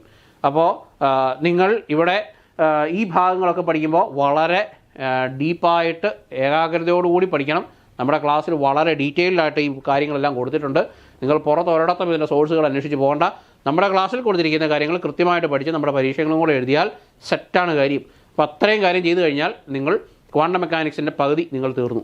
ദെൻ അടുത്തത് വരുന്നത് wave function in coordinate and momentum representation. Coordinate സ്പേസിൽ ഒരു വേവ് ഫംഗ്ഷൻ തന്നു കഴിഞ്ഞാൽ അതിനെ മൊമെൻറ്റം സ്പേസിലേക്ക് മാറ്റാനും, മൊമെൻറ്റം സ്പേസിലെ വേവ് ഫംഗ്ഷൻ എന്ന് പറഞ്ഞാൽ കോർഡിനേറ്റ് സ്പേസിലേക്ക് മാറ്റാനും നിങ്ങൾ അറിഞ്ഞിരിക്കണം. അത് നിങ്ങൾ നേരത്തെ പഠിച്ചതാണ്. ഫൊറിയർ ട്രാൻസ്ഫോം എന്നുള്ള പേരിൽ നിങ്ങൾ പഠിച്ചതാണ്. അപ്പോൾ ഇത് ഫൊറിയർ ട്രാൻസ്ഫോമിൻ്റെ ഒരു ആപ്ലിക്കേഷനാണ്. അപ്പോൾ അത് പഠിച്ചാൽ നിങ്ങൾക്ക് ഒരു പ്രോബ്ലം വരാതിരിക്കാം. അപ്പോൾ ആ ഒരു പ്രോബ്ലം ചെയ്യാനുള്ള അറിവ് നിങ്ങൾക്ക് ആ ഭാഗത്തു നിന്നുണ്ടാവണം. ആ ഇക്വേഷൻ എങ്കിലും നിങ്ങൾ അറിഞ്ഞിരിക്കണം. ഇക്വേഷൻ അറിഞ്ഞു കഴിഞ്ഞാൽ വളരെ ഈസി ആയിട്ട് നിങ്ങൾക്ക് ഈ ചോദ്യം ചെയ്യാവുന്നതേ ഉള്ളൂ. Then commutator algebra. Commutator algebra വളരെ ഇമ്പോർട്ടൻ്റ് ആണ്. നിങ്ങൾ പോസ്റ്റ് ഓൺ ബ്രാക്കറ്റ് പഠിച്ച ആളാണെങ്കിൽ കമ്മ്യൂട്ടേറ്റർ ഓൾജിബ്ര വളരെ ഈസി ആയിട്ട് നിങ്ങൾക്ക് പഠിക്കാനായിട്ട് പറ്റും. ഇപ്പോൾ കമ്മ്യൂട്ടേറ്റർ ഓൾജിബ്ര പഠിക്കുമ്പോൾ നമ്മൾ പഠിക്കുന്നത് ആംഗുലാർ മൊമെൻറ്റം ഓൾജിബ്രയുടെ ഒരു ഇൻട്രൊഡക്ഷൻ കൂടിയാണ് നമ്മളവിടെ പഠിക്കുന്നത്. അപ്പോൾ വിവിധ തരത്തിലുള്ള കമ്മ്യൂട്ടേറ്റേഴ്സ് സോൾവ് ചെയ്യാൻ നിങ്ങൾ അറിഞ്ഞിരിക്കണം. എങ്ങനെയാണ് ആംഗുലാർ മൊമെൻറ്റം ആൾജിബ്രയിലേക്കുള്ള തുടക്കം, എങ്ങനെയാണ് അതിലേക്ക് നമ്മൾ കടക്കുന്നത് എന്നുള്ള കാര്യങ്ങളെല്ലാം നമ്മളവിടെ ഡിസ്കസ് ചെയ്യുന്നുണ്ട്. ആ ഭാഗത്തു നിന്നും 2 ചോദ്യങ്ങൾ നിങ്ങൾ എക്സ്പെക്റ്റ് ചെയ്യാം കമ്മ്യൂട്ടേറ്റർ ഓൾജിബ്രയിൽ നിന്നും. ആ ചോദ്യങ്ങൾക്ക് വേണ്ടിയുള്ള ഇൻഡെപ്ത് ആയിട്ടുള്ള പഠനം അവിടെ ആവശ്യമാണ്. കമ്മ്യൂട്ടേറ്റർ ഓൾജിബ്ര വളരെ ഇമ്പോർട്ടൻ്റ് ആണ്, പഠിക്കാതിരിക്കരുത്. ദെൻ അൺസർട്ടനിറ്റി പ്രിൻസിപ്പിൾ നമുക്കറിയാവുന്നതാണ്. അൺസർട്ടനിറ്റി റിലേഷൻ തന്നു കഴിഞ്ഞാൽ മിനിമം അൺസർട്ടനിറ്റി റിലേഷൻ എന്താണെന്ന് വരെ ചോദിക്കാറുണ്ട്. അപ്പം 3 കാനോണിക്കലി കോഞ്ചുഗേറ്റ് വേരിയബിൾസ് തമ്മിലുള്ള അൺസർട്ടനിറ്റി റിലേഷൻസ് നമ്മൾ പഠിച്ചിട്ടുണ്ട്. അപ്പോൾ ഓരോന്നിനകത്തുനിന്ന് നമുക്ക് എനർജി എങ്ങനെയാണ് കാൽക്കുലേറ്റ് ചെയ്യുന്നതെന്നുള്ള പ്രോബ്ലവും നമ്മൾ ക്ലാസ്സിൽ ചെയ്തിട്ടുണ്ട്. അപ്പോൾ നിങ്ങൾ മിനിമം അൺസർട്ടനിറ്റി റിലേഷൻ എങ്കിലും നിങ്ങൾ അറിഞ്ഞിരിക്കണം. അത് ഒന്ന് അറിഞ്ഞിരിക്കുന്നത് ഒരു ചോദ്യമെങ്കിലും വന്നാൽ ചെയ്യാൻ നല്ലതാണ്. ദെൻ വരുന്നത് ഓർബിറ്റൽ ആംഗുലാർ മൊമെൻറ്റം ഓൾജിബ്ര. അത് വളരെ ഇമ്പോർട്ടൻ്റ് ആണ്. നമ്മൾ ഓർബിറ്റൽ ആംഗുലാർ മൊമെൻറ്റം പഠിക്കും, സ്പിൻ ആംഗുലാർ മൊമെൻറ്റം പഠിക്കും, ടോട്ടൽ ആംഗുലാർ മൊമെൻറ്റം പഠിക്കും. അതിൻ്റെ ഐഗൻ വാല്യൂ പ്രോബ്ലംസ് ഉണ്ട്, ഐഗൻ വാല്യൂസ് അല്ലാത്തതുണ്ട്, ഇതിൻ്റെ എക്സ്പെക്റ്റേഷൻ വാല്യൂസ് കാൽക്കുലേറ്റ് ചെയ്യുന്നതുണ്ട്. ഈ ഭാഗങ്ങളെല്ലാം നിങ്ങൾ പഠിക്കണം. അത് ഇമ്പോർട്ടൻ്റ് ആണ്. ആ ഭാഗത്തു നിന്ന് നിങ്ങൾ 2 ചോദ്യമെങ്കിലും നിങ്ങൾ എക്സ്പെക്റ്റ് ചെയ്യണം. ആ ഭാഗത്തു നിന്നും ചോദ്യങ്ങളുണ്ടാവും. നിങ്ങളത് ചെയ്യണമെന്നുണ്ടെങ്കിൽ അപ്പോൾ അത് നിങ്ങൾ പഠിക്കുമ്പോൾ നിങ്ങൾ പോളിസ്പിൻ മെട്രിക്സസ് പഠിക്കും, സ്പിൻ ആംഗുലാർ മൊമെൻറ്റത്തിൻ്റെ പ്രോപ്പർട്ടീസ്, ഓരോ ആംഗുലാർ മൊമെൻറ്റം മെട്രിക്സും എങ്ങനെയാണ് ഫോം ചെയ്യുന്നത്, അങ്ങനത്തെ കാര്യങ്ങളെല്ലാത്തിൻ്റെ മെട്രിക്സ് ഫോമുകൾ, പോളിസ്പിൻ മെട്രിക്സസിൻ്റെ പ്രോപ്പർട്ടീസ്, ഈ കാര്യങ്ങളെല്ലാം നമ്മൾ അവിടെ പഠിക്കുന്നുണ്ട്. അത് ഇമ്പോർട്ടൻ്റ് ആണ്, പഠിക്കാതിരിക്കരുത്. വളരെ വളരെ നിങ്ങളെ സഹായിക്കുന്ന ഒരു ടോപ്പിക്കാണ്. Then addition of angular momentum നിങ്ങൾ അങ്ങനെ പഠിച്ചില്ലെങ്കിലും പ്രശ്നമില്ല. കാരണം അഡീഷൻ ഓഫ് ആംഗുലാർ മൊമെൻറ്റം അത് it is not meant for SET. Clebsch Gordan coefficients ആണ്. CG കോഎഫിഷ്യൻസ് ഒന്നും കണ്ടുപിടിക്കാനായിട്ട് നിങ്ങൾക്ക് സെറ്റിനൊന്നും ചോദിക്കത്തില്ല. നിങ്ങൾ പഠിച്ചില്ലെങ്കിലും പ്രശ്നമില്ല. ദെൻ ഹൈഡ്രജൻ ആറ്റത്തിൻ്റെ ബേസിക് വേവ് ഫംഗ്ഷൻ എന്താണ് എന്നുള്ള കാര്യം നിങ്ങൾ അറിഞ്ഞിരിക്കണം. ആ വേവ് ഫംഗ്ഷനിൽ നിന്ന് എക്സ്പെക്റ്റേഷൻ വാല്യൂസ് കാൽക്കുലേറ്റ് ചെയ്യാനും നിങ്ങൾ പഠിച്ചിരിക്കണം. ദെൻ പിന്നെ വരുന്നത് പെർട്ടർബേഷൻ തിയറിയാണ്. Perturbation theory at least first order correction എങ്കിലും കണ്ടുപിടിക്കാൻ നിങ്ങൾ അറിഞ്ഞിരിക്കണം. ഫസ്റ്റ് ഓർഡർ കറക്ഷൻ എന്ന് പറഞ്ഞാൽ ജസ്റ്റ് എക്സ്പെക്റ്റേഷൻ വാല്യൂ കാൽക്കുലേറ്റ് ചെയ്യുക എന്നുള്ളതുള്ളൂ. എക്സ്പെക്റ്റേഷൻ വാല്യൂ കാൽക്കുലേറ്റ് ചെയ്യുന്ന കാര്യം നമ്മൾ നേരത്തെ തുടക്കത്തിൽ പഠിച്ചതാണ് അല്ലേ. അപ്പോൾ ആ ഭാഗത്തു നിന്നും ചോദ്യങ്ങളുണ്ടാവും. നിങ്ങൾ first order correction in energy, first order correction in wave function, ഇങ്ങനത്തെ കാര്യങ്ങൾ പഠിക്കുക. പിന്നെ second order correction in energy, അത് പഠിക്കുന്നത് ആരോഗ്യത്തിന് നല്ലതാണ്. ഒന്ന് പഠിച്ചോളൂ. പരീക്ഷയ്ക്ക് ഇനി കുറച്ച് ഡിഫിക്കൽട്ട് ആക്കണമെന്ന് ചോദിച്ച് അവർ ഉദ്ദേശിച്ച് കഴിഞ്ഞാൽ അവർ മിക്കവാറും സെക്കൻഡ് ഓർഡർ കറക്ഷൻ ഇൻ എനർജിയൊക്കെ ചോദിക്കാൻ സാധ്യതയുണ്ട്. അപ്പോൾ ആ ഭാഗങ്ങൾ, ആ ചോദ്യങ്ങൾ ഒന്ന് ചെയ്യുന്നത് നല്ലതാണ്. നമ്മുടെ ക്ലാസ്സിൽ കൊടുത്തിട്ടുണ്ട്, ആ ഭാഗങ്ങളും പഠിച്ചോളുക. ദെൻ വേരിയേഷണൽ പ്രിൻസിപ്പിൾ ഒന്ന് പഠിച്ചു പോകുന്നത് നല്ലതാണ്. അതായത് സ്റ്റേറ്റ്മെൻറ്റ് വൈസ് ക്വസ്റ്റ്യൻസ് ആണ് കൂടുതലായിട്ടും ഉണ്ടാവാൻ സാധ്യത. കാരണം അത്രയും ടഫായിട്ടുള്ള ഒരു ഇൻ്റഗ്രേഷൻ ഒന്നും നമ്മൾ താങ്ങും എന്ന് തോന്നുന്നില്ല. അപ്പം എന്തിനാണ് വേരിയേഷണൽ പ്രിൻസിപ്പിളിൻ്റെ യൂസ് എന്നുള്ള കാര്യങ്ങളെങ്കിലും ഒന്നറിഞ്ഞിരിക്കുന്നത് നല്ലതാണ്. അതുപോലെ തന്നെ WKB അപ്രോക്സിമേഷൻ ഒന്ന് പഠിക്കുന്നത് നല്ലതാണ്. ദെൻ ഐഡൻറ്റിക്കൽ പാർട്ടിക്കിൾസ്, അപ്പം ഇവിടെ നിങ്ങൾ time dependent perturbation theory, Fermi's golden rule, selection rules, time dependent perturbation theory ഒന്നും അത്ര ഡീപ്പായിട്ട് നിങ്ങൾ പഠിച്ചില്ലെങ്കിലും ഒന്ന് വായിച്ചു പോകുന്നതെങ്കിലും നല്ലതാണ്. അതിനകത്ത് ഫെർമീസ് ഗോൾഡൻ റൂൾ എങ്ങനെയാണ്, എന്താണ് സ്റ്റിമുലേറ്റഡ് എമിഷൻ, എന്താണ് സ്പോണ്ടേനിയസ് എമിഷൻ, എന്താണ് സ്റ്റിമുലേറ്റഡ് അബ്സോർപ്ഷൻ, ഇങ്ങനത്തെ കാര്യങ്ങൾ, ലേസറിൻ്റെ അതൊക്കെയാണ് അവിടെ വരുന്നത്. അതിനകത്തുനിന്നാണ് ഫെർമീസ് ഗോൾഡൻ റൂളൊക്കെ ഫോം ചെയ്ത് വരുന്നത്. അപ്പോൾ ആ ഭാഗങ്ങൾ ഒന്ന് നിങ്ങൾ വായിച്ച് നോക്കുന്നത് നല്ലതാണ്. ചോദ്യം വരുമെന്ന പ്രതീക്ഷ എനിക്കില്ല. ദെൻ ഐഡൻറ്റിക്കൽ പാർട്ടിക്കിൾസ് നിങ്ങൾ പഠിക്കണം. അപ്പോൾ ഈ ഐഡൻറ്റിക്കൽ പാർട്ടിക്കിൾസ് പഠിക്കുമ്പോൾ നിങ്ങൾ ഞാൻ നേരത്തെ പറഞ്ഞതുപോലെ 2 dimensional box, 3 dimensional box, isotropic harmonic oscillator, anisotropic harmonic oscillator, അതിൻ്റെ വേരിയസ് ആയിട്ടുള്ള energy levels, ground state properties, first excited state, second excited സ്റ്റേറ്റുകൾ കാൽക്കുലേറ്റ് ചെയ്യാൻ, ഇങ്ങനത്തെ കാര്യങ്ങളെല്ലാം നിങ്ങളവിടെ പഠിക്കും. ഒരു ചോദ്യം എക്സ്പെക്റ്റ് ചെയ്യാം. അതിനുവേണ്ടി നന്നായിട്ട് പഠിക്കുകയും വേണം. ആ ഭാഗം വളരെ ഈസി ആയിട്ട് നിങ്ങൾക്ക് പഠിച്ചു പോകാവുന്നതേ ഉള്ളൂ. ഒന്ന് പഠിക്കുന്നത് നല്ലതാണ്. പിന്നെ കാറ്ററിങ്ങിനകത്ത് നിന്നും നിങ്ങൾക്ക് ബോൺ അപ്രോക്സിമേഷൻ പ്രകാരം ഒരു പ്രോബ്ലം വരാതിരിക്കാം. നിങ്ങൾ ജസ്റ്റ് ആ ഫോർമുല എങ്കിലും ഒന്ന് പഠിക്കുകയാണെങ്കിൽ, നമ്മൾ നേരത്തെ ലാപ്ലേസ് ട്രാൻസ്ഫോം പഠിച്ചതാണ്. അപ്പോൾ ലാപ്ലേസ് ട്രാൻസ്ഫോം പഠിച്ച സമയത്ത് നമുക്ക് അവിടെ അതിൻ്റെ ആപ്ലിക്കേഷൻ വരുന്നതാണ്. അപ്പോൾ നിങ്ങളിതിൻ്റെ ജസ്റ്റ് ആ പ്രോബ്ലം ചെയ്യാനെങ്കിലും നിങ്ങൾ ഒന്ന് പഠിക്കുകയാണെങ്കിൽ വളരെ നല്ലതാണ് ആ ഭാഗം. Then comes statistical mechanics. Statistical മെക്കാനിക്സിൽ നിന്നും പല രീതിയിലുള്ള ഡിസ്ട്രിബ്യൂഷൻസ്, അങ്ങനത്തെ കാര്യങ്ങൾ ഒന്ന് പഠിക്കുന്നത് നല്ലതാണ്. Maxwell Boltzmann, Fermi Dirac, Bose Einstein, അതിൻ്റെ പ്രോപ്പർട്ടീസ്, കാര്യങ്ങൾ, ഡിസ്ട്രിബ്യൂഷൻ ഫങ്ഷൻസ്, ഇങ്ങനത്തെ കാര്യങ്ങളൊക്കെ ഒന്ന് പഠിച്ചു വെക്കുക. അതിനകത്തുനിന്ന് ചോദ്യങ്ങളുണ്ടാവും. ദെൻ ഫേസ് സ്പേസ് പ്ലോട്ടുകൾ, പിന്നെ macro state, micro state calculate ചെയ്യാൻ ഇങ്ങനത്തെ കാര്യങ്ങൾ പഠിക്കുക. ദെൻ വിവിധ തരത്തിലുള്ള എൻസംബിളുകൾ, micro canonical, canonical, grand canonical, ഇതും open system, closed system, isolated systems, ഇത് തമ്മിലുള്ള ബന്ധങ്ങൾ, അങ്ങനത്തെ കാര്യങ്ങൾ പഠിക്കുക. പിന്നെ ഒരു സിസ്റ്റം തന്നു കഴിഞ്ഞാൽ പാർട്ടീഷൻ ഫംഗ്ഷൻ കാൽക്കുലേറ്റ് ചെയ്യാൻ, പാർട്ടീഷൻ ഫംഗ്ഷനിൽ നിന്നും തെർമോഡൈനാമിക് പൊട്ടൻഷ്യൽസ് കാൽക്കുലേറ്റ് ചെയ്യാൻ, ഇങ്ങനത്തെ കാര്യങ്ങളും പഠിക്കണം. ഇതിനകത്തു നിന്നും സ്റ്റാറ്റിസ്റ്റിക്കൽ മെക്കാനിക്സിൽ നിന്നും 4 or 5 ചോദ്യങ്ങൾ നിങ്ങൾ എക്സ്പെക്റ്റ് ചെയ്യാം, ഇൻക്ലൂഡിങ് തെർമോഡൈനാമിക്സ്. അപ്പോൾ ആ ഭാഗത്തു നിന്നും പഠിക്കാൻ നിങ്ങൾ നമ്മുടെ ക്ലാസ്സുകൾ തന്നെ ഉപയോഗിക്കുക. വേറെ ഒരു പാത്രിയാന്ന് റെഫർ ചെയ്യാൻ പോയേക്കരുത്, ദയവ് ചെയ്ത്. ആത്മഹത്യാപരമാണ്. അതുകൊണ്ട് പാത്രിയാന്ന് റെഫർ ചെയ്യാൻ പോയേക്കരുത്. വേറെ ടെക്സ്റ്റുകളൊന്നും റെഫർ ചെയ്യേണ്ട. നമ്മുടെ ക്ലാസ്സുകൾ മാത്രം കണ്ട് നിങ്ങൾ ഇതിനകത്തുനിന്ന് പ്രോബ്ലം ചെയ്യാൻ നിങ്ങൾ തയ്യാറാവുക. പ്രോബ്ലംസ് ഉണ്ടാവും, സിമ്പിളായിട്ടുള്ള പ്രോബ്ലംസേ ഉണ്ടാവൂ. നിങ്ങൾക്ക് just partition function, summation and സീരീസിനെ പറ്റി ഒരു ബേസിക് അറിവുണ്ടെങ്കിൽ പാർട്ടീഷൻ ഫംഗ്ഷൻ എഴുതാൻ പറ്റും. പാർട്ടീഷൻ ഫംഗ്ഷൻ എഴുതി കഴിഞ്ഞാൽ ഡിഫറൻസിയേഷൻ നിങ്ങൾക്ക് അറിയാവുന്നുണ്ടെങ്കിൽ വളരെ ഈസി ആയിട്ട് F, then CV, S, entropy, ഇങ്ങനത്തെ കാര്യങ്ങളെല്ലാം നിങ്ങൾക്ക് കാൽക്കുലേറ്റ് ചെയ്യാനായിട്ട് പറ്റും. സോ ഈ ഭാഗങ്ങൾ ഒന്ന് പഠിക്കുന്നത് നല്ലതാണ്. ഓക്കെ, ഇവിടെ കൊടുത്തിട്ടുണ്ട് free energy and its thermodynamic and its connection with thermodynamic quantities. അതിൻ്റെ ഓരോ എൻസംബിളുകളുടെയും partition function, grand canonical partition function, canonical partition function, ഇതെല്ലാം നിങ്ങളൊന്ന് പഠിച്ചു വെക്കുക, ഇമ്പോർട്ടൻ്റ് ആണ്. Then comes electromagnetic theory. Electromagnetic theory നമ്മൾ 3 തവണ പഠിച്ചതാണ്. +2 പഠിച്ചു, നമ്മൾ ഡിഗ്രിക്ക് പഠിച്ചു, PGക്ക് പഠിച്ചു. 3 തവണ പഠിച്ചാലും ആദ്യത്തെ തവണ പഠിക്കുന്ന രീതിയിൽ തന്നെ ഇത് പഠിച്ചു പോവുക. ഇലക്ട്രോസ്റ്റാറ്റിക്സ് ഗോസസ് ലോ മുതലാണ് തുടങ്ങുന്നത്. ഇപ്പോൾ ഗോസസ് ലോയ്ക്ക് മുമ്പ് നമ്മുടെ കൂളംസ് ലോ വിട്ടുകളയേണ്ട, അത് പഠിച്ചോളുക. ഗോസസ് ലോയും അതിൻ്റെ ആപ്ലിക്കേഷനും വളരെ ഇമ്പോർട്ടൻ്റ് ആണ്. അതിനകത്തുനിന്ന് ചോദ്യങ്ങളുണ്ടാവും. പിന്നെ മാഗ്നറ്റോസ്റ്റാറ്റിക്സിനെ സംബന്ധിച്ച് നിങ്ങൾ ഇൻഡെപ്തായിട്ട് പഠിച്ചില്ലെങ്കിലും ചെറിയ ഒരു അറിവ് ഉണ്ടാക്കി വെക്കുന്നത് നല്ലതാണ് നമ്മുടെ ഇലക്ട്രോ മാഗ്നറ്റിക് തിയറിയിലേക്ക് പോകാനായിട്ട്. ദെൻ പിന്നെ Laplace and Poisson equation and boundary value problems, നമ്മൾ സെക്കൻഡ് ഓർഡർ ഡിഫറൻഷ്യൽ ഇക്വേഷൻ പഠിച്ച സമയത്ത് ഇത് പഠിച്ചതാണ്. അപ്പോൾ ആ ഭാഗത്തുമായിട്ടൊന്ന് ക്ലബ് ചെയ്ത് ഒന്നുകൂടി ഓർത്ത് നോക്കുക. ദെൻ മാഗ്നറ്റോസ്റ്റാറ്റിക്സിനകത്തു നിന്നും ഇലക്ട്രോമാഗ്നറ്റിക് ഇൻഡക്ഷൻ വരെ അവർ കൊടുത്തിട്ടുള്ളൂ. അപ്പോൾ ഇലക്ട്രോമാഗ്നറ്റിക് ഇൻഡക്ഷൻ വരെ ഒരു ബേസിക് അറിവ് ഉണ്ടാക്കുന്നത് നല്ലതാണ്. മോഷണൽ EMF, എങ്ങനെയാണ് EMF കാൽക്കുലേറ്റ് ചെയ്യുന്നത്, ഇങ്ങനത്തെ കാര്യങ്ങളൊക്കെ ഒന്ന് പഠിച്ചു പോകുന്നത് നല്ലതാണ്. ഒരു പ്രോബ്ലം എക്സ്പെക്റ്റ് ചെയ്യാം. പിന്നെ മാക്സ്വെൽസ് ഇക്വേഷൻസും അതിൻ്റെ ആപ്ലിക്കേഷൻസും ആണ്. മാക്സ്വെൽസ് ഇക്വേഷൻസ് എല്ലാം കൃത്യമായി അറിഞ്ഞിരിക്കണം. അതിൻ്റെ ലീനിയർ ഫോമിൽ എഴുതാൻ അറിഞ്ഞിരിക്കണം. അതിൻ്റെ ഫ്രീ സ്പേസിലുള്ളത് എഴുതാൻ അറിഞ്ഞിരിക്കണം. ഓരോ മീഡിയത്തിനനുസരിച്ചുള്ള മാക്സ്വെൽസ് ഇക്വേഷനിൽ വരുന്ന ചേഞ്ച് എങ്ങനെയാണെന്നുള്ള കാര്യവും നിങ്ങൾ അറിഞ്ഞിരിക്കണം. പിന്നെ ബൗണ്ടറി കണ്ടീഷൻസ്, റിഫ്ലക്ഷൻ, ട്രാൻസ്മിഷൻ കോഎഫിഷ്യൻസുകൾ, അത് കാൽക്കുലേറ്റ് ചെയ്യുന്ന രീതി, ഇതെല്ലാം നിങ്ങൾ പഠിച്ചു വെക്കുന്നത് നല്ലതാണ്. അതിനകത്ത് നിന്ന് പ്രോബ്ലംസും എക്സ്പെക്റ്റ് ചെയ്യാം. പിന്നെ വരുന്ന വളരെ പ്രധാനപ്പെട്ട ഒരു കാര്യം സ്കേലാർ ആൻഡ് വെക്ടർ പൊട്ടൻഷ്യൽസ് ആണ്. സ്കേലാർ ആൻഡ് വെക്ടർ പൊട്ടൻഷ്യൽസിനകത്തൊന്നും ഇഷ്ടം പോലെ ചോദ്യങ്ങളുണ്ട്. അപ്പോൾ ആ ഭാഗത്ത് നിങ്ങൾ വിട്ടുകളയരുത്. ഇൻഡെപ്തായിട്ട് തന്നെ ആ ഭാഗം പഠിച്ചു പോക്കോണം. വളരെ ഇമ്പോർട്ടൻ്റ് ആണ്. Gauge invariance, scalar and vector potentials എങ്കിലും നിങ്ങൾ മിനിമം പഠിച്ചിരിക്കണം. ഓക്കെ, അത് വളരെ ഇമ്പോർട്ടൻ്റ് ആണ് താനും. Then dielectrics and its applications. Dielectrics, അപ്പോൾ ഡൈലക്ട്രിക്സ് എങ്ങനെയാണ് എന്നുള്ള കാര്യം, അതിൻ്റെ പ്രോപ്പർട്ടീസ്, ഇതെല്ലാം നമ്മൾ ക്ലാസ്സിൽ കൊടുത്തിട്ടുണ്ട്, പഠിക്കുക. ദെൻ ഈ റിഫ്ലക്ഷൻ, റിഫ്രാക്ഷൻ, പോളറൈസേഷൻ, ഇതിനെ സംബന്ധിച്ച് ഒരു ബേസിക് അറിവ് മതി. ഡിഗ്രിക്ക് നമ്മൾ പഠിച്ച ഒരു അറിവ് മതി. എന്താണ് ഇലക്ട്രോമാഗ്നറ്റിക് വേവിന് വരുന്ന ചേഞ്ച് എങ്ങനെയാണ് എന്നുള്ള കാര്യങ്ങളെങ്കിലും മിനിമം അറിഞ്ഞിരുന്നാൽ മതി. അതിനകത്തൊന്നും വളരെ ആഴത്തിലുള്ള പഠനം ആവശ്യപ്പെടുന്നില്ല. പിന്നെ Fresnel's law, interference, coherence and diffraction, അതിനകത്തുനിന്ന് അങ്ങനെ ചോദ്യങ്ങൾ ഇതുവരെ ചോദിച്ച് കണ്ടിട്ടില്ല. നിങ്ങൾ അതിനെപ്പറ്റി ടെൻഷൻ അടിക്കേണ്ട.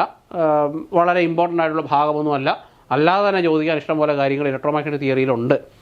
Then dynamics of charge particles in static and uniform electromagnetic fields, അവിടെ നിങ്ങൾ റിട്ടാർഡ് പൊട്ടൻഷ്യൽസ്, അത് എന്തൊക്കെയാണ് ലിനാർഡ് വിഷാർഡ് പൊട്ടൻഷ്യൽസ്, അതിൻ്റെ ജനറൽ ഫോമിൽ ഒന്ന് വായിച്ചു പോയാൽ മതി.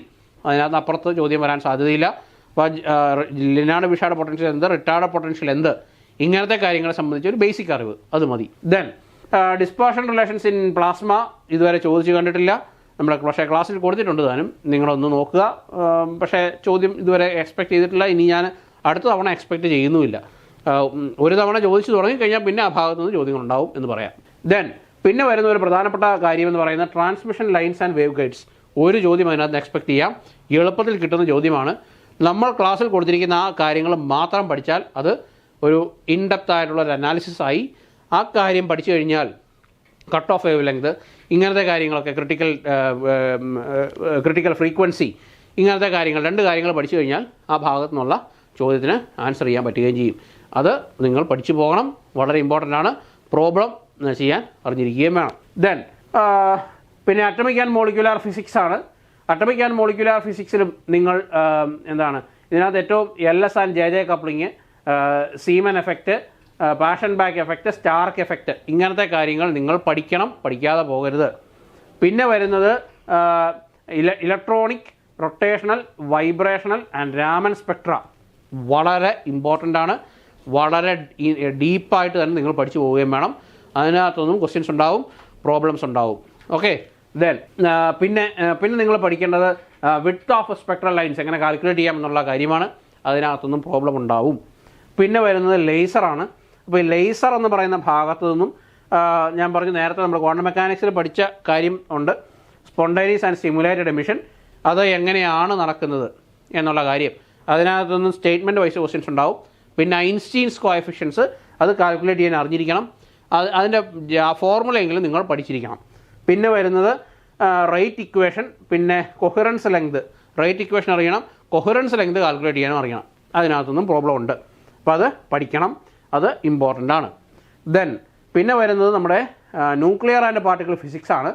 അപ്പോൾ ന്യൂക്ലിയർ ആൻഡ് പാർട്ടിക്കിൾ ഫിസിക്സിൽ നിങ്ങൾ ന്യൂക്ലിയർ ഫിസിക്സിലെ ഏറ്റവും പ്രാധാന്യം കൊടുത്ത് പഠിക്കേണ്ടത് ന്യൂക്ലിയസിൻ്റെ പ്രോപ്പർട്ടീസാണ്. സൈസ്, ഷേപ്പ്, ഡെൻസിറ്റി, ഇങ്ങനത്തെ കാര്യങ്ങൾ.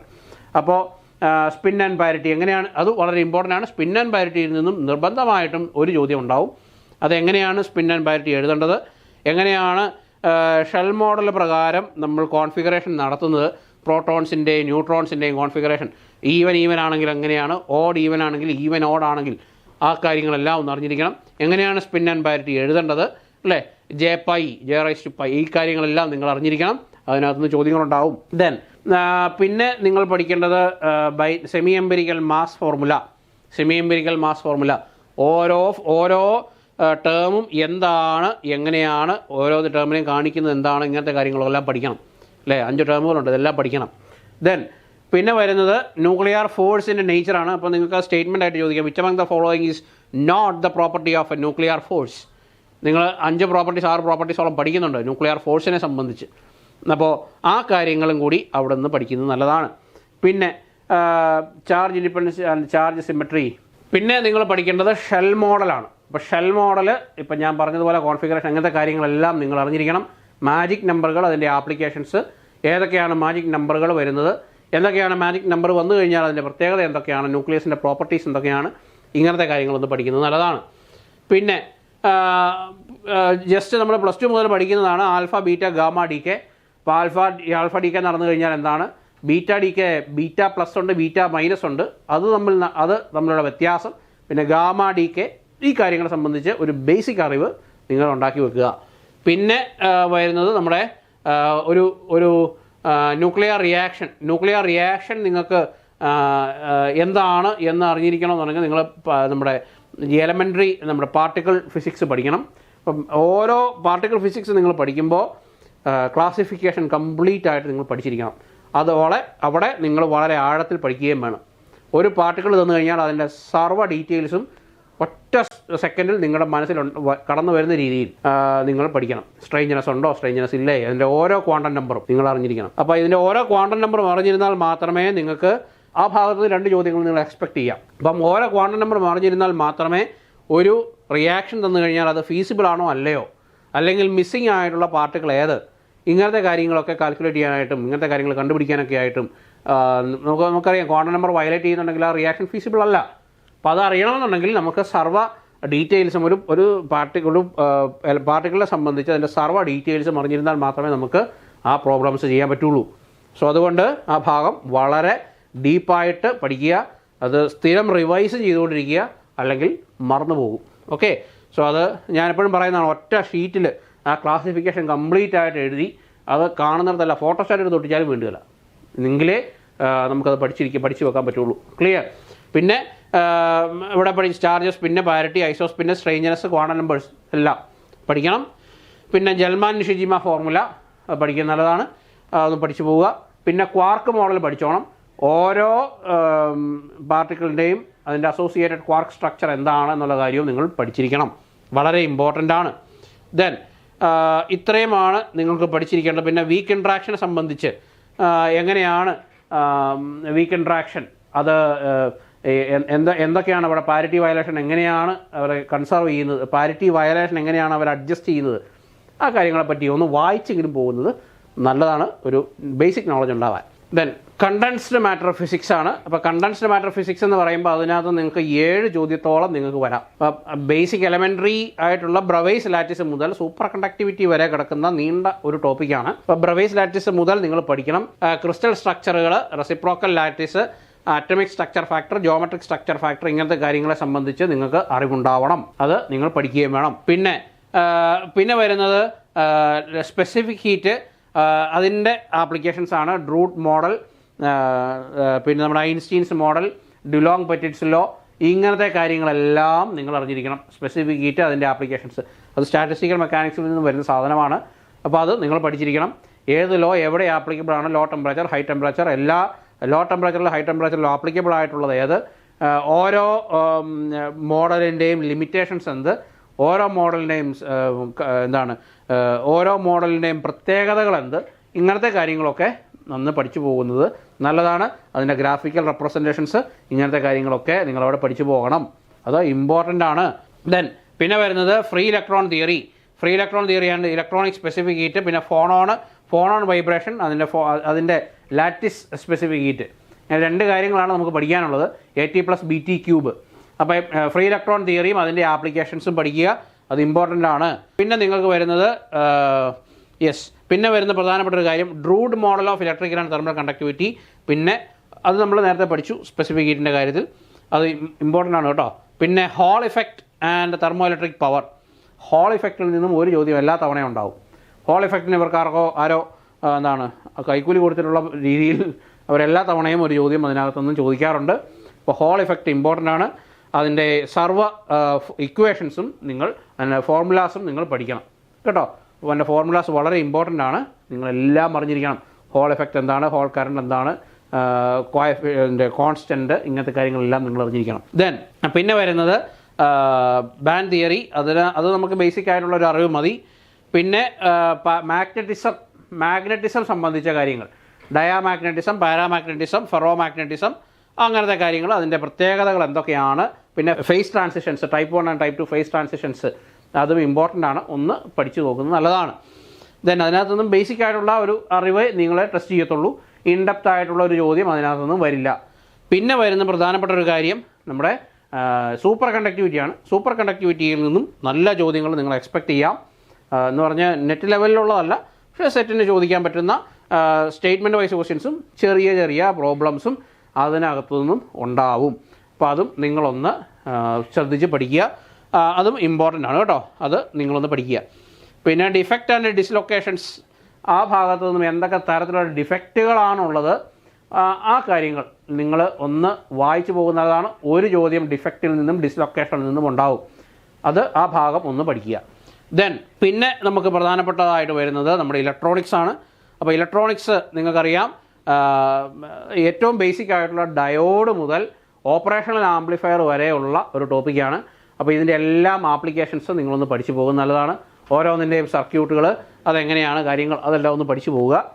അപ്പോൾ ഡയോഡുകൾ, ഫെറ്റ്, ഹോം ആൻഡ് ഹെട്രോ ജംഗ്ഷൻസ്, ഇങ്ങനത്തെ കാര്യങ്ങളൊക്കെയാണ് അവിടെ പഠിക്കുന്നത്. അപ്പോൾ അതൊക്കെ ഒന്ന് പഠിക്കുന്നത് നല്ലതാണ്. പിന്നെ ട്രാൻസിസ്റ്റർ, അതിൻ്റെ applications, common base, common emitter, common collector, ഇതിൻ്റെ ആപ്ലിക്കേഷൻസ്, ഓരോന്നിനെയും ആൽഫ, ബീറ്റ, ഗാമ കാൽക്കുലേറ്റ് ചെയ്യാൻ, അങ്ങനത്തെ കാര്യങ്ങളൊക്കെ ഒന്ന് പഠിക്കുന്നത് നല്ലതാണ്. ദെൻ പിന്നെ ഓപ്പറേഷണൽ ആംപ്ലിഫയർ കംപ്ലീറ്റ് പഠിച്ചോണം. അതിനകത്ത് ഒരു കാര്യം പോലും വിടാനില്ല. കോമൺ മോഡ് റിജക്ഷൻ റേഷ്യോ വരെ ചോദിച്ച സമയങ്ങളുണ്ട്. അപ്പോൾ ആ കാര്യങ്ങൾ എന്താണ് ഐഡിയൽ വാല്യൂ ഓഫ് CMRR എന്ന് പറഞ്ഞ് ചോദിച്ച സമയങ്ങൾ വരെ ഉണ്ടായിട്ടുണ്ട്. അപ്പോൾ ഇനിയും അത് തിരിച്ചു വന്നു കൂടായികയില്ല. അപ്പോൾ ആ ഭാഗവും നിങ്ങൾ പഠിച്ചോണം. പിന്നെ നിങ്ങൾ പഠിക്കേണ്ടത് micro processor and micro controller. ഇത്തവണ അത് ചോദിച്ചിട്ടുണ്ട്, കാരണം അതും PSC ലെവലിൽ ഇഷ്ടം പോലെ സിലബസിൽ അവർ മൈക്രോ പ്രോസസ്സറും മൈക്രോ കൺട്രോളറും ആഡ് ചെയ്തിട്ടുണ്ട്. അപ്പം ഇനി മുതൽ നിങ്ങൾ പഠിക്കുമ്പോൾ മൈക്രോ പ്രോസസ്സർ നിങ്ങൾ ശ്രദ്ധിച്ച് നന്നായിട്ട് പഠിക്കുക. അതിൻ്റെ ബസ് സ്ട്രക്ചർ, അതിൻ്റെ കാര്യങ്ങൾ, പിന്നെ നിസ്സാരപ്പെട്ട കോഡിങ്, ഏറ്റവും സിംപ്ലസ്റ്റ് ആയിട്ടുള്ള കാര്യങ്ങൾ. അപ്പോൾ അതിൻ്റെ ഏറ്റവും സിമ്പിളായിട്ടുള്ള കാര്യമേ ചോദിക്കുകയുള്ളൂ. അപ്പം ആ കാര്യങ്ങൾ നിങ്ങളൊന്ന് പഠിച്ചു പോവുക. കുറച്ച് ലോഡ് കൂടുതലാണ്, എന്നാലും അതൊന്ന് പഠിച്ചു പോകുന്നത് ഒരു ചോദ്യമെങ്കിലും ആൻസർ ചെയ്യാൻ നിങ്ങളെ സഹായിക്കും. സോ ഇത്രയുമാണ് നമ്മൾ പഠിക്കേണ്ടത്. നിങ്ങൾ പഠനം നന്നായിട്ട് കൊണ്ടുപോവുക. നമുക്ക് അടുത്ത ഈ ജനുവരിയിൽ വരുന്ന പരീക്ഷയ്ക്ക് നല്ലൊരു വിജയം ഉണ്ടാവണം എന്നുള്ള ദൃഢനിശ്ചയത്തോടെ നിങ്ങൾ പഠിക്കുക. അപ്പോൾ കോമ്പറ്റേറ്റീവ് ക്രാക്കർ നിങ്ങളെ സഹായിക്കാൻ റെഡിയാണ്. സോ നമ്മുടെ ലോങ് ടേം ബാച്ച് സ്റ്റാർട്ട് ചെയ്തിരിക്കുകയാണ്. അഡ്മിഷൻസ് കണ്ടിന്യൂ ചെയ്തുകൊണ്ടിരിക്കുന്നു. സോ നിങ്ങൾ അഡ്മിഷൻ ആഗ്രഹിക്കുന്നെങ്കിൽ ഒട്ടും താമസിക്കാതെ തന്നെ നമ്മുടെ ലോങ് ടേം ബാച്ചിലേക്ക് ജോയിൻ ചെയ്യുക. ലോങ് ടേം ബാച്ചിൻ്റെ ഏറ്റവും നല്ല ഗുണമെന്ന് പറഞ്ഞാൽ നിങ്ങൾക്ക് ഓരോ ഭാഗവും നിങ്ങൾ വളരെ സ്ലോ ആൻഡ് സ്റ്റഡി ആയിട്ട് ഇൻഡെപ്ത് ആയിട്ട് നിങ്ങൾക്ക് പഠിച്ചു പോകാം എന്നുള്ളതാണ്. അപ്പോൾ ഏത് സബ്ജക്റ്റിനാണെങ്കിലും നിങ്ങൾക്ക് വളരെ നല്ല രീതിയിലുള്ള ഒരു കംപ്ലീറ്റ് പ്രിപ്പറേഷനാണ് നിങ്ങൾ ആഗ്രഹിക്കുന്നതെങ്കിൽ നിങ്ങൾ ഇപ്പോൾ തന്നെ ഈ ലോങ് ടേം ബാച്ചിലേക്ക് ജോയിൻ ചെയ്യുന്നതാണ് നല്ലത്. അവസാനത്തേക്ക് വെച്ച് കഴിഞ്ഞാൽ ഇപ്പം 90 ഡേ ബാച്ച് ഉണ്ട്, നമുക്ക് 60 ഡേ ബാച്ച് ഉണ്ട്. ഓരോ ബാച്ചിനും നമുക്ക് സ്പീഡ് കൂടും. കണ്ടൻറ്റ് സെയിം ആണ്, പക്ഷേ അതിനകത്തൂടെ കടന്നു പോകേണ്ട സ്പീഡ് നിങ്ങൾക്ക് കൂടും. ഒരു ദിവസം കവർ ചെയ്യേണ്ട ടോപ്പിക്കിൻ്റെ ലോഡും നിങ്ങൾക്ക് കൂടും. അപ്പോൾ ഇപ്പോഴാണെങ്കിൽ നിങ്ങൾക്ക് വളരെ റിലാക്സ്ഡ് ആയിട്ട് നന്നായിട്ട് നിങ്ങൾക്ക് പഠിക്കാനായിട്ട് പറ്റും. സോ അതുകൊണ്ട് നിങ്ങൾ ഇത് കഴിഞ്ഞ് സെറ്റ് പരീക്ഷ പാസ്സാകുക എന്നുള്ള ഒറ്റ ഉദ്ദേശം മാത്രമല്ല നമുക്കുള്ളത്. ഇത് കഴിഞ്ഞ് നിങ്ങൾ കുട്ടികളെ പഠിപ്പിക്കുമ്പോൾ നിങ്ങൾക്കും ഈ കാര്യങ്ങളെല്ലാം അറിഞ്ഞിരിക്കുകയും കൂടി വേണം. അല്ല പരീക്ഷ മിയർലി ഒന്ന് പാസ്സായി എങ്ങനെയോ പോയി കുട്ടികളെ പഠിപ്പിച്ചു കഴിഞ്ഞാൽ നിങ്ങളൊരു മോശം ടീച്ചർ ആവുകയുള്ളൂ എന്നാണ് എൻ്റെ ഒരു പേഴ്സണൽ എക്സ്പീരിയൻസ്. സോ അതുകൊണ്ട് നിങ്ങൾ പഠിക്കുമ്പോൾ ആഴത്തിൽ പഠിക്കണമെങ്കിൽ, മനസ്സിലാക്കി പഠിക്കണമെങ്കിൽ നമ്മുടെ ലോങ് ടൈം ബാച്ചിനെ തന്നെ നിങ്ങൾക്ക് ഡിപ്പെൻഡ് ചെയ്യാം. അപ്പോൾ കോമ്പറ്റേറ്റീവ് ക്രാക്കർ നിങ്ങളെ സഹായിക്കാൻ റെഡിയാണ്. നമുക്ക് ഒരുമിച്ച് പഠിക്കാം. അടുത്ത ജനുവരിയിലെ പരീക്ഷ നിങ്ങളുടെ ജീവിതം മാറ്റിമറിക്കുന്നതാവട്ടെ, നല്ല വിജയം സമ്മാനിക്കുന്നതാവട്ടെ. കോമ്പറ്റേറ്റീവ് ക്രാക്കറിനോടൊപ്പം നിങ്ങൾക്ക് വിജയിക്കാൻ പറ്റട്ടെ എന്ന് ആശംസിക്കുന്നു. So wish you all the best and we will see you with another video. Thank you.